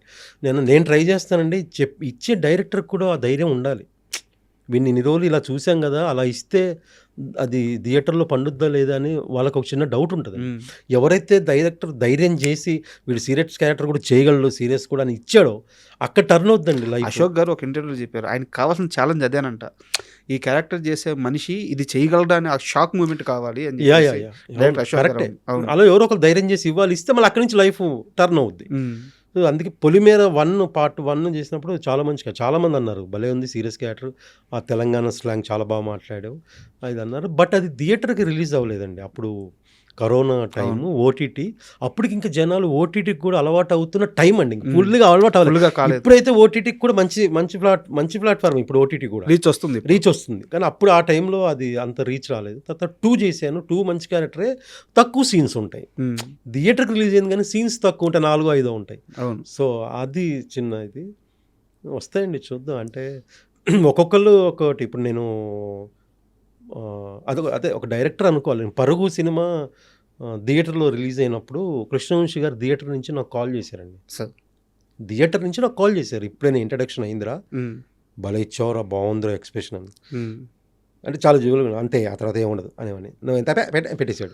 ఫోన్ చేసింది ఎవరు? కృష్ణవంశీ గారు థియేటర్ నుంచి కాల్ చేశారు. ఆయన మెచ్చుకోవడం మామూలు విషయం. అంటే నా ఇంట్రడక్షన్ ఉంటుందండి పరుగు సినిమాలో. నెల్లూరు సీన్ దొరికాడంటే నేను ఒక ఫుల్ బ్లడ్తో దెబ్బలు తినేసి వణుకుపోతూ ఉంటా. ప్రకాష్ రాజ్ గారు వచ్చి లేపి మా ఇద్దరు కాంబినేషన్లో ఒక షార్ట్ ఉంటుంది, ఆ ఇంట్రడక్షన్. అంటే షాక్ మూమెంట్ ఏంటంటే మిగతా ఏ డైరెక్టర్ ఫోన్ చేసినా ఓకే, కృష్ణవంశీ గారు చేయడమే షాక్. హ్యాపీ అండి, చాలా హ్యాపీ అండి. ఒక పట్టం నచ్చదు కదా ఆయనకి. అవును, చాలా హ్యాపీ, నిజంగా చాలా హ్యాపీ ఫీల్ అయ్యాను. సో ఈ ప్రాసెస్లో కూడా మీరు గమనించే ఇండస్ట్రీ మొత్తం చిత్రం శ్రీను అనే ఒక ఆర్టిస్టు చాలా సీనియర్, వెల్ టాలెంటెడ్, ఏ క్యారెక్టర్ అయినా మోయగలడు, అంతా ఒక పాజిటివ్ వాతావరణమే ఉందండి. చాలా రోజుల తర్వాత మీకు ఇప్పుడు పెద్ద పడింది, నాకు తెలిసి ఇక్కడ నుంచి మీ ట్రాక్ మారే ఛాన్స్ ఉంటుంది. అవునండి, ఛాన్స్ ఉంది. నాకు పెద్ద తర్వాత చాలా మంది ఇండస్ట్రీ నుంచి కాల్స్ చేశారండి. చాలా మంది చేశారు. మన డైరెక్షన్ డిపార్ట్మెంట్ వాళ్ళు, ఆల్రెడీ డైరెక్షన్ చేసిన వాళ్ళు, చెయ్యబోయే వాళ్ళు చాలా మంది కాల్ చేశారు. నువ్వు ఇప్పుడు ఒక మంచి స్లాట్లోకి వెళ్తావు అనిపిస్తుంది అని చాలా మంది కాల్ చేశారు. యాక్చువల్గా నాకు ఒక ధైర్యం, అది నాకు ధైర్యం అండి. అది ఏంటంటే, నేను ఎక్కువ సినిమాలు చేసింది హీరో ఫ్రెండ్స్ క్యారెక్టర్ చాలా సినిమాలు చేసామండి. నాకు తెలిసి ఒక 200 సినిమాలు చేసాం హీరో ఫ్రెండ్గా. ప్రతి సినిమాలో హీరో పక్కన ఫ్రెండ్స్. సో ఇది ఎలా ఉంటుందంటే, ఆ ప్లేస్ ఎప్పుడు పర్మనెంట్ కాదండి. అది హీరో ఫ్రెండ్ క్యారెక్టర్ చేసిన ప్లేస్ పర్మనెంట్ కాదు. మా ముందు తిరుపతి ప్రకాష్ గారు, వేణుమాధవ్ గారు, గణేష్ గారు వాళ్ళు హీరో ఫ్రెండ్స్ చేసి అక్కడి నుంచి మళ్ళీ కమెడియన్స్ అయిన ఉన్నారు, హీరోలు అయిన ఉన్నారు. అలా తర్వాత మేము మా నుంచి మళ్ళీ స్టార్ కమెడియన్స్ అయిన ఉన్నారు. సునీల్ గారు పెద్ద స్టార్ కమెడియన్ అయ్యారు. అక్కడి నుంచి మేము హీరో ఫ్రెండ్గా చేసాం. శర్వానంద్, గౌరీ సినిమాలో శర్వానంద్ మాతో పాటు ఫ్రెండ్, సుమంత్ గారి ఫ్రెండ్ క్యారెక్టర్ మేము అందరం. శర్వా హీరో అయ్యాడు. అంటే ఆ స్లాట్ నుంచి కొంతమంది టప్ అని హీరో అయిపోతారు.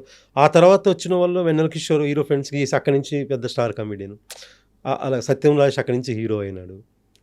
వాడు ఇంకొంచెం స్ట్రగుల్లో ఉన్నాడు, నిలబడతాడు, వాడు అవుతాడు ఇప్పుడు మళ్ళీ సూపర్ టాలెంట్.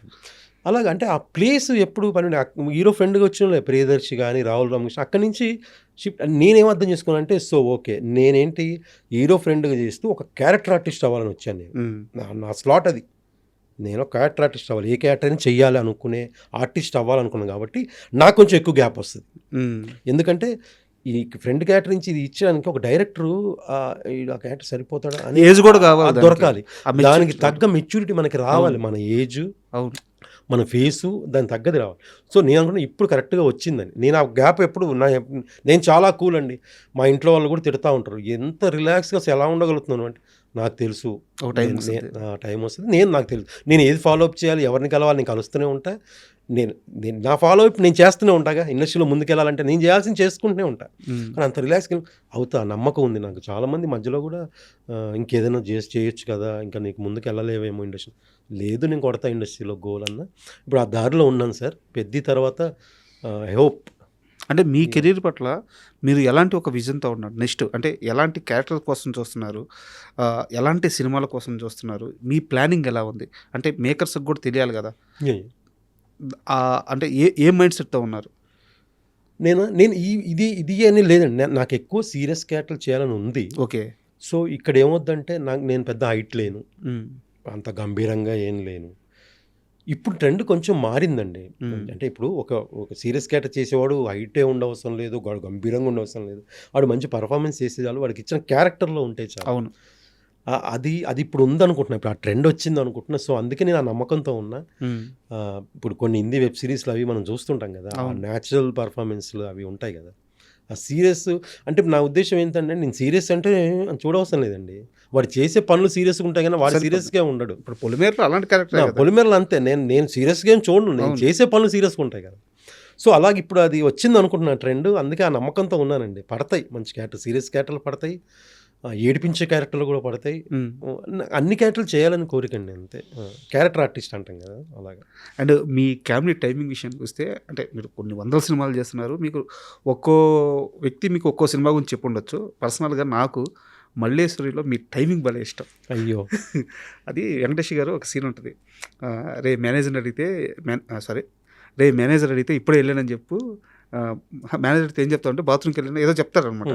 గుడ్లో పైకి వస్తావు నువ్వు, ఎప్పుడన్నా 50 100 కావాలంటే అడుగు అంటారు. ఒక 50 ఆన్సర్ ఎప్పుడైనా మీరు చూసి ఆ టైమింగ్ రియాక్షన్ కానీ అసలు ఆ క్యారెక్టర్ మొత్తం అద్భుతంగా ఉంటుంది. వెంకటేష్ గారితో ట్రావెల్ చెప్పండి. అమ్మో, అది చాలా అంటే నాకు చాలా ఇష్టం అండి. నాకు వెంకటేష్ ఆయన కూడా నన్ను బాగా ఎంకరేజ్ చేసేవాళ్ళు. చాలా ఆయనకు కూడా ఇష్టం నేనంటే. మల్లీశ్వరి సినిమా యాక్చువల్గా ఫస్ట్ రోజు షూట్ అండి వైజాగ్లో షూటు. నేను ఇక్కడ హైదరాబాద్లో షూట్లో ఉన్నా. ఎర్లీ మార్నింగ్ ఫ్లైట్కి వెళ్ళాలి. చిన్న డిలే అయింది, లేట్ అయింది. నేను వెళ్ళేసరికి హోటల్ రూమ్కి వెళ్ళి రెడీ అయిపోయి, అప్పటికి సురేష్ బాబు గారు వాళ్ళంతా ఈ లోప మేనేజర్లు ఫోను, రాజా గారు అని ఉండేవాళ్ళు, ఆయన ఫోన్లు, సురేష్ గారు ఎక్కడున్నారు, వచ్చేసారు, రెడీ అయిపోయిన తొందరగా వెళ్ళి రూమ్లోకి వెళ్ళి లగేజ్ పెట్టా, ఫ్రెష్ అయిపోయాను. లొకేషన్కి వెళ్తే అప్పటికి ఏంటంటే వెయిటింగ్ అండి మీకోసం. నాకు గుండె దడదడ కొట్టేసుకుంటుంది. ఎందుకు పెద్ద హీరో కదండి, వెంకటేష్ బాబు గారితో వెళ్తున్నాం. ఫస్ట్ రోజు వెయిట్ చేయటం ఏంటి అసలు, అది మన కోసం వెయిట్ చేయటం ఏంటి, మన చిన్న ఆర్టిస్టులు. భయం వేసిందండి, ఏమంటారో ఏంటో అంతాను. కానీ అసలు ఏమన్నా రియాక్షన్ లేదండి. అంటే ఏంటంటే ఆల్రెడీ మ్యాటర్ పోస్ట్ చేశారు కదా, లేదు నిన్న షూట్లో ఉన్నారు, మార్నింగ్ ఫ్లైట్ ఏదో డిలే అయింది, అది వాళ్ళకి తెలుసు కాబట్టి ఆయన కమ్ అన్నారు. అదేంటి క్లోజ్ ఫ్రెండ్లా కమ్ ఫస్ట్ టైం పరిచయం నాకు, సార్ నమస్తే సార్ అన్నా నేను. కమ్ వచ్చి, అదేంటి ఇంత సింపుల్గా ఉన్నాడు, ఇంత ఫ్రెండ్లీగా మాట్లాడతాడు ఫస్ట్ టైమే అని మనకుంటుంది కదా. వెంకటేష్ గారు ఆ తర్వాత యాక్ట్ చేస్తుంటే అసలు ఇక ఫ్రెండ్ అయిపోయారండి ఆయన.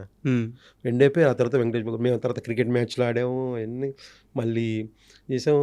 ఆయన ఒకసారి బట్ డైలీ ఏదో సార్ అని. ఆయన టైమింగ్ సూపర్ అండి, కామెడీ టైమింగ్. ఆయన కూడా కొన్ని చిన్న సలహాలు అవి ఇచ్చేవాళ్ళు చేసేటప్పుడు. ఇంకోటి మల్లీశ్వరి విషయానికి వస్తే మీకు స్క్రిప్టే బలం అండి. ఆర్టిస్ట్ మల్లీశ్వరి డైలాగ్స్ అలా ఉంటాయండి. ఆ ప్లేస్లో నేను కాదండి, ఎవరు చేసినా బాగుంటుంది ఆ. బికాస్ త్రివిక్రమ్ గారి రైటింగ్ కలం చాలా గట్టిదండి, త్రివిక్రమ్ గారిది పెన్ను చాలా బలమైంది అది. సో అందుకే అన్ని ఆ పంచులన్నీ కూడా కొత్త మేము యాడ్ చేసింది ఏం లేదు, ఆల్రెడీ ఉన్నాయే చేసాం అంతే. మీరు అంటే ఆ సినిమాలో ప్రతి సీను పేరుద్ది, మీరు కనిపించిన ప్రతి సీన్ నాకు బాగా ఇష్టం. సూపర్ అండి. అది మెయిన్ డైరెక్టర్ విజయభాస్కర్ గారు, అబ్బో ఆయన నీట్గా చెప్పేవాళ్ళు. శ్రీని గారు అది అంత చాలా చక్కగా చేయించుకునేవాళ్ళు, బాగా చేయిస్తారు ఆయన. సో అలాగా ఆ సినిమా అది. ఆ తర్వాత మళ్ళీ నేను వెంకటేష్ బాబు గారితో సేమ్ అలాంటిదే, బిల్లులు ఇచ్చే క్యారెక్టరే తులసి. అవును, అదే నయనతార గారి బ్రదర్ లాగా ఉంటుంది ఆ క్యారెక్టర్. చనిపోతా తులసిలో. అదే ఆ పబ్బు పార్టీ సాంగ్ అయిపోయి వచ్చాక రౌడీలు పొడి చేస్తారు, పాపం వీడేందుకు చచ్చిపోయాడు అనిపిస్తుంది సినిమా చూస్తే.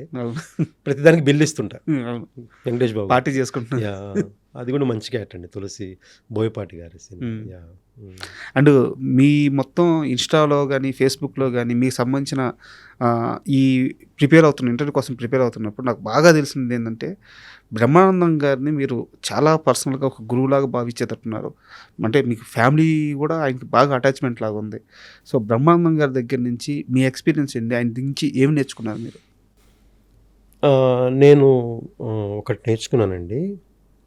బ్రహ్మానందం గారు ఆయన ఏ టైంకి వస్తాడు ఏది ఇదంతా అది పక్కన పెట్టండి, అది ఏదో చెప్తారు. కానీ ఆయన చాలా హార్డ్ వర్క్ చేసి భయంకరంగా టయానికి తినకుండా 24 అవర్స్ కాదు 48 అవర్స్ 60 అవర్స్ ఇలా వర్క్ చేస్తూ నిద్ర లేకుండా చేస్తేనే ఈ స్థాయికి వచ్చారు. ఆయన హార్డ్ వర్క్ చేయకుండా వచ్చిన వ్యక్తి కాదు కదా. ఆయన ఇప్పుడు కూడా రిలాక్స్ అవ్వద్దా అండి?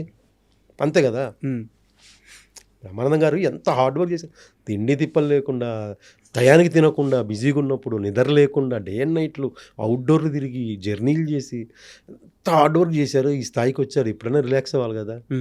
అందుకే ఇప్పుడు రిలాక్స్ అవుతున్నారు, హ్యాపీ. నేను ఆయన దగ్గర చూసి నేర్చుకునేది హార్డ్ వర్క్ అండి. ఆయన ఆ టైంలో చేసిన హార్డ్ వర్క్ చూసాను, నేను అది ఇన్స్పిరేషన్ తీసుకుంటా.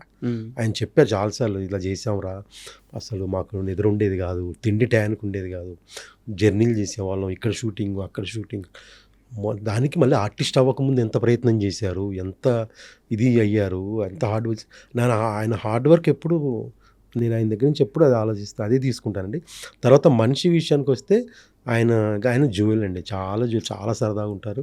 నేను ఎప్పుడు కలిసినా ఎలా ఉంది లైఫ్ ఏంటి, నాతో మాత్రం చాలా బాగా అడుగుతారండి, అన్నీ అడుగుతారు, ఎలా ఉందిరా ఏంటి. ఓ సందర్భం చిన్న విషయం మధ్యలో చిన్న స్ట్రగుల్ ఉంది అన్నదంటే ఆ రోజు నాకు హెల్ప్ చేశారు బ్రహ్మానందం గారు, ఆలీ గారు, అందరు నాకు హెల్ప్ చేశారండి. ఏంటో నా అదృష్టం ఏంటో తెలీదు. మొన్న మీరు స్టేజ్ మీద మాట్లాడుతూ శ్రీకాంత్ గారి గురించి కూడా చెప్పారు. శ్రీకాంత్ గారు కూడా హెల్ప్ చేశారు, చాలాసార్లు హెల్ప్ చేశారు ఆయన. నా అదృష్టం ఏంటో తెలియదండి నాకు. ఇప్పుడు వరకు నా చిన్నప్పుడు ఫ్రెండ్స్ నుంచి ఇప్పుడు వరకు నాకు హెల్ప్ చేయని వాళ్ళు లేరండి. అందరు హెల్ప్ చేశారండి, అందరు హెల్ప్ చేశారు అన్ని రకాలుగా. అదేంటో తెలియదు, అది నా అదృష్టం, లక్ అంతే. మా ఇంటర్వ్యూలో అంటే ఐడ్రీమ్ ఇంటర్వ్యూలోనే టిఎన్ఆర్ గారిది ఒక ఎపిసోడ్ ఉంటుంది వేణు గారితో. అవును, వేణు గారు. ఆ రోజు టిఎన్ఆర్ గారు ముందు వేణుని అడుగుతారు, శ్రీను దగ్గర నువ్వు ఎందుకు వర్క్ మానేసావు అని చెప్పి. ఆయన ఒక రీజన్ చెప్తాడు, మీకు తెలియకుండా మిమ్మల్ని పిలిచి మళ్ళీ ఆయన అదే క్వశ్చన్ అడుగుతాడు వేణు ముందే. మీరు కూడా సేమ్ ఆన్సర్ చెప్తారు. అంటే ఎక్కడా కూడా స్పర్ధలు వచ్చి విడిపోలేదు, అన్న చాలా మంచోడు, నన్ను ఎప్పుడు ఏమండు, మా అన్నే నన్ను అడగకపోతే బయటోడు ఎవడనాలని చెప్పి నేను వెళ్ళిపోయానని చెప్పి వేణు గారు చెప్తారు. మీరు కూడా అదే చెప్పారు ఆన్సర్. అంటే ఇక్కడ చిత్రం శ్రీను ఏ మనిషిని కూడా హర్ట్ చేయడు, ఏ మనిషిని బాధ పెట్టడు, అందరినీ గౌరవంగా చూసుకుంటారు. సో ఆ మంచే ఈ రూపంలో తిరిగి వస్తుండొచ్చు. ఏమో అండి, అంతొకటి నాకు ఇంతవరకు లైఫ్లో కోపం రాలేదండి. నాకు కోపం అంటే తెలియదు, ఇప్పటివరకు తెలియదు. నాకు కోపం అంటే ఎలా ఉంటే తెలియదు, అసలు ఇప్పటివరకు తెలియదు. నాకు కోపం రాదండి. ఒక వ్యక్తి చాలా ఎన్ని సందర్భాలు ట్రై చేసా, కోపం రాదు, నాకేంటో తెలియదు. సరే నేను పర్సనల్గా వెళ్ళను, కానీ మీ జీవితంలో కొన్ని ఇన్సిడెంట్స్ జరిగింది, సరే అది అందరూ ఉంటాయి, అది వదిలేసేయండి. కానీ ఒక వ్యక్తి దాన్ని ఆసరాగా చేసుకుని ఒక వ్యక్తితో కొంతమంది వ్యక్తులు మీ పైన కావాలని కుట్ర చేసి మీకు అవకాశాలు రాకుండా చేశాడు, ఆ వ్యక్తి మీద కూడా కోపం రాలేదా? అలా ఎవరు చేయలేదు, నాకు చేయలేదా? మీ పైన కుట్ర చేయలేదా? కుట్ర చేయలేదు, ఎవ్వరు కుట్ర చేయలేదు నా పైన. నాకు ఎప్పటికీ వేషాలు నాకు ఇమ్మని అడుగుతారు, ఇంకా వేరే వాళ్ళు కూడా చెప్తారు, అది ఓకే. నా మీద అసలు కుట్రే జరగలేదు. నా మీద నేనే కుట్ర, క్రమశిక్షణ లోపం. అండ్ జగడం విషయానికి వద్దాం. సో ఎంత మంచి క్యారెక్టర్ అంటే నాకు తెలిసి హీరో తర్వాత హీరో అనుకోవచ్చాము. చాలాసేపు ఫస్ట్ హాఫ్ అంతా మీరే డామినేషన్, హీరో మీ పక్కన ఉంటాడు. సో సుకుమార్ గారు ఆ రోల్ చెప్పినప్పుడు ఆ ట్రావెలింగ్ ఎలా కుదిరింది? నాకు ఆ రోల్ ఏంటో తెలియదండి. తెలీదా? నాకు ముందు తెలియదు, ఎందుకో చెప్తా. నాకు ఆర్యా సినిమా నేను యాక్చువల్గా షూట్లో ఉంటే ఒక చిన్న 1 or 2 hours అడ్జస్ట్మెంట్కి వచ్చి ఒక సీన్ చేసి వెళ్ళా. ఆ సీను అసలు థియేటర్లో అసలు బయట ఎక్కడికి వెళ్ళినా ఆర్యా యోయో అని వెళ్ళాను. ఆ సినిమా ఆర్యా చాలా పెద్ద హిట్. ఆ తర్వాత అంత పెద్ద డైరెక్టరు జగడం సినిమా, అది నేను క్యారెక్టర్ ఏంటండి అని శ్రీను గారు ఒక క్యారెక్టర్ అనుకుంటున్నా. ఓకే అండి, ఫస్ట్ రోజు లొకేషన్. ఇంకోటి నాకు చిన్న అది మైనస్ ప్లస్ నాకు తెలియదండి. నేను ఇప్పటి వరకు ఈ సినిమా కూడా స్టోరీ అడగలేదు. ఓకే, క్యారెక్టర్ ఏంటి అంటే చెప్తే చాలు. మళ్ళీ నేను డైలాగ్ ప్రాక్టీస్ చూడలేదు, స్క్రిప్ట్ చూడలేదు ఇంతవరకు. నేను స్క్రిప్ట్ చూస్తే చేయలేనండి. ఎంత పెద్ద డైలాగ్ ఉన్నా ఒకసారి చూసేసి ఒకసారి వింటే చాలు. నేను ప్రిపేర్ అయిపోయి నాకు ఎవరైనా పీడిఎఫ్ పంపిస్తాను ముందు, ఇప్పుడు పీడిఎఫ్ కదా, నువ్వు ఫోన్ చేసి అసిస్టెంట్ సార్ రేపు సీన్ పీడిఎఫ్ పంపిస్తా ప్లీజ్ నాకు పంపించొద్దంట. పంపిస్తే నేను ఓపెన్ చేసి చూస్తానేమో, వద్దు నేను అందులో అంటే ఆర్టిఫిషియల్ అయిపోద్దేమో నాకని నేను ముందే ప్రిపేర్ అవ్వద్దు. అక్కడికి వెళ్ళినప్పుడు చాలా బలమైన డైలాగులు ఎక్కువ నేను అప్పటికప్పుడు ప్రాక్టీస్ చేసుకుంటాను, అప్పటి వరకు చెప్పేస్తాను. కానీ ఓకే, ఆసక్తి ఉంది. ఉంది. ఎందుకంటే నేను ముందే ఊహించుకొని నేనేంటి సీరియస్సా అంటే ఈరోజు నుంచే నువ్వు సీరియస్ అంటే ఇలా ఉండాలి అది ఇంతెందుకు, అది స్పాట్లో ఆ క్యారెక్టర్ చెప్పగానే ఆ క్యారెక్టర్ ఇలా ఉంటుందని బిహేవ్ చేస్తే సరిపోద్ది కదా. నా ఫీలింగ్ అది నా ఫీలింగ్. ఓకే, ఇప్పటివరకు ఎప్పుడు నేను సీన్లు చదువుకోలేదు, డైలాగులు చదువుకో తిట్టాను. నన్ను శ్రీనివాస్ రెడ్డి సునీల్ గారిని తిట్టేవాళ్ళే డైలాగ్ చదువురా అనేవాళ్ళు. వద్దు నా క్యారెక్టర్ నాకు తెలుసు అనేవాడిని. ఆ డైలాగ్ ఏంటి, నా డైలాగ్ ఓకే రెడీ అనేవాడిని. సో జగడం కూడా అలాగే వెళ్ళారు. అలాగే వెళ్తే నాకు క్యారెక్టర్ చెప్పారు శ్రీని ఏంటంటే ఇది నువ్వు ఒక డాను, నీ దగ్గర హీరో పనిచేస్తూ ఉంటాడు, అది ఆ సీన్ చెప్పాక అర్థమైపోయిందండి నాకు. ఆ సీను ఇంకా వాళ్ళు ఆ సీన్ యాక్ట్ చేసాం అంతా. ఓకే, మంచి క్యారెక్టర్, చాలా మంచి క్యారెక్టర్. నాకు ఆ సినిమా స్పెషల్గా ఎందుకంటే రాజమౌళి గారు ఒక ఇంటర్వ్యూలో చెప్పారు నాకు చాలా ఇష్టమైన సీను అని చెప్పి ఆ సీన్ గురించి చెప్పారు. అవును, నాకు చాలా హ్యాపీ అనిపించింది. అంత పెద్ద డైరెక్టర్ ఆయనకు ఆ సీన్ నచ్చడం అంటే నేను నచ్చుతాను కదా, ఆ సీన్ సీన్లో అందరూ బ్యాక్ షార్ట్ నాకు చాలా షార్ట్ ఇష్టం అని చెప్పి చెప్పారు. అవునండి. ఆ తర్వాత మళ్ళీ సుకుమార్ గారితో ఏం చేశాను, ఆర్య 100% లవ్ చేశాను, జగడం. సో ఇప్పుడు ఎలాగో పెద్దతో మీ కెరీర్ మంచి రైట్ ట్రాక్లో పడింది. నెక్స్ట్ రామ్ చరణ్ గారు సుకుమార్ గారితో సినిమా చేయబోతున్నారు. సో ఇద్దరు మీకు బాగా కరెక్ట్ అయిన పీపులే. అవును. సో వెళ్ళి అడుగుతారా సుకుమార్ గారిని? సార్ డెఫినెట్గా అడుగుతానండి. ఎందుకంటే నా మిస్టేక్, నేను మధ్యలో సుకుమార్ గారిని కలవలేదండి. నేను కలవలేకపోయా. అంటే ఏ టైంకి ఆయన ఎక్కడ ఉంటారో తెలుసుకోలేకపోయాను. ఆ టైంకి వెళ్ళి కలవలేకపోయాను. కానీ కలిస్తే పుష్పలోను దాంట్లో నాకు ఉండేది పడేది, కలవలేదు. ఇప్పుడు ఈసారి డెఫినెట్గా వెళ్ళి కలుస్తా, క్యారెక్టర్ అడుగుతా. ఆయన ఇస్తారులే తర్వాత విషయం అడుగుతా. సార్ ఆల్మోస్ట్ ఇంటర్వ్యూ అయిపోయింది. Last 2 more questions. అంటే ఒక పెద్ద డైరెక్టర్ ఇప్పుడు మీరు సుకుమార్ గారిని కలుస్తానన్నారు. యాక్చువల్గా నా క్వశ్చన్ కూడా అదే.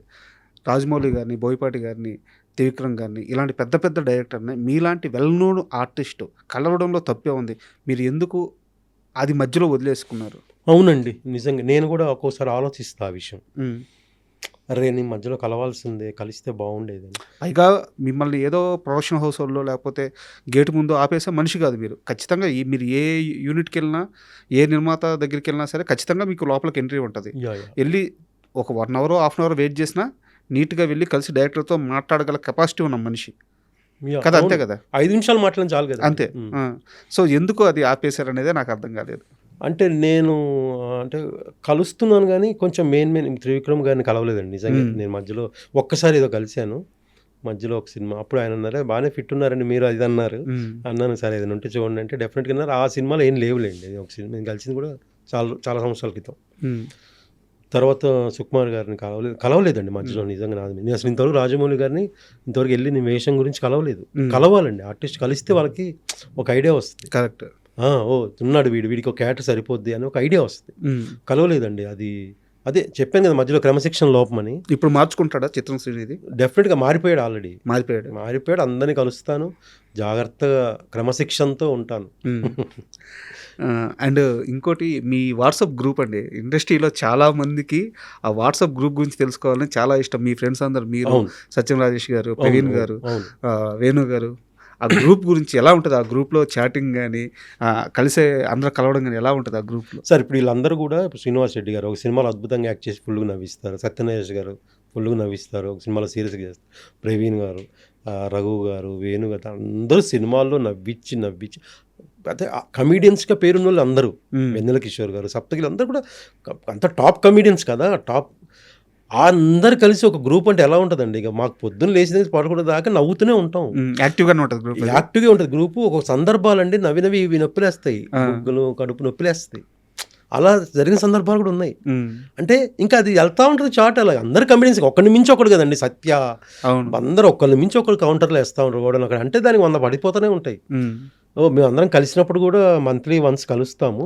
ఎవ్రీ మంత్ ఒకసారి కలుస్తాము. సూపర్. సరదాగా ఆ రోజు స్పెండ్ చేస్తాం 4-5 hours. ఒక్కోసారి ఫుల్ నైట్ అలాగే మాట్లాడుకుంటూనే ఉంటాం. ఫుల్ జాలీగా ఉంటుంది. అన్నీ షేర్ చేసుకుంటాం సినిమాల గురించి. అంటే వాళ్ళ అందరి ఫీలింగ్ కూడా ఏంటంటే, సో అందరం కూడా ఎవరు వాళ్ళు షూటింగ్స్లో షెడ్యూల్స్లో బిజీగా ఉంటారు. ఒక సెకండ్ సండే రోజు అయితే ఖాళీగా ఉంటాము. సెకండ్ సండే నైట్ లేదా సెకండ్ సండే రోజు second Saturday night second Sunday రోజు కలిస్తే నవ్వుకోవచ్చు కాసేపు అని. ఆ ఒక్కరోజు కలుస్తాం చూడండి, అది నెల రోజులు ఎనర్జీ ఇస్తుంది. ఈ ఇంటర్వ్యూకి వచ్చే ముందు మేము మా ఇన్స్టాగ్రామ్, ట్విట్టర్ వాటిల్లో ఇలా చిత్రం శ్రీను గారు వస్తున్నారు, సరదాగా వారిని ఏం అడగొచ్చు అని చెప్పి చాలామంది అడిగిన ప్రశ్న ఏంటంటే, వీళ్ళందరూ కలుస్తారు కదా వాట్సాప్ గ్రూప్లో, దాన్ని ఆ నైట్నో ఆ డేనో ఒక్కసారి రికార్డ్ చేసి ఒక హాఫ్ అన్ అవర్ ఫుటేజ్ వదలమంటున్నారు.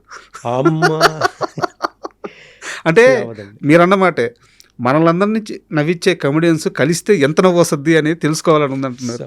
అంటే మేము యాక్చువల్గా గ్రూప్ క్రియేట్ చేసింది మేము అందరం కలవటం కారణం కూడా అంటే ఇది ఏదో పబ్లిక్ కోసం కాదు, ఏం కాదండి. మేమందరం సరదా ఒక రోజు రిలాక్స్ అవ్వటానికి, అందరూ బిజీ షెడ్యూల్లో బిజీ ఉంటారు. ఆ రోజు మాత్రం అందుకే అంటున్నా, మీరు ఆ సెకండ్ సండే మేము అందరం కలిసిన రోజు నవ్వుకుంటాం చూడండి, అది 1 month మాకు ఎనర్జీ ఇస్తుంది.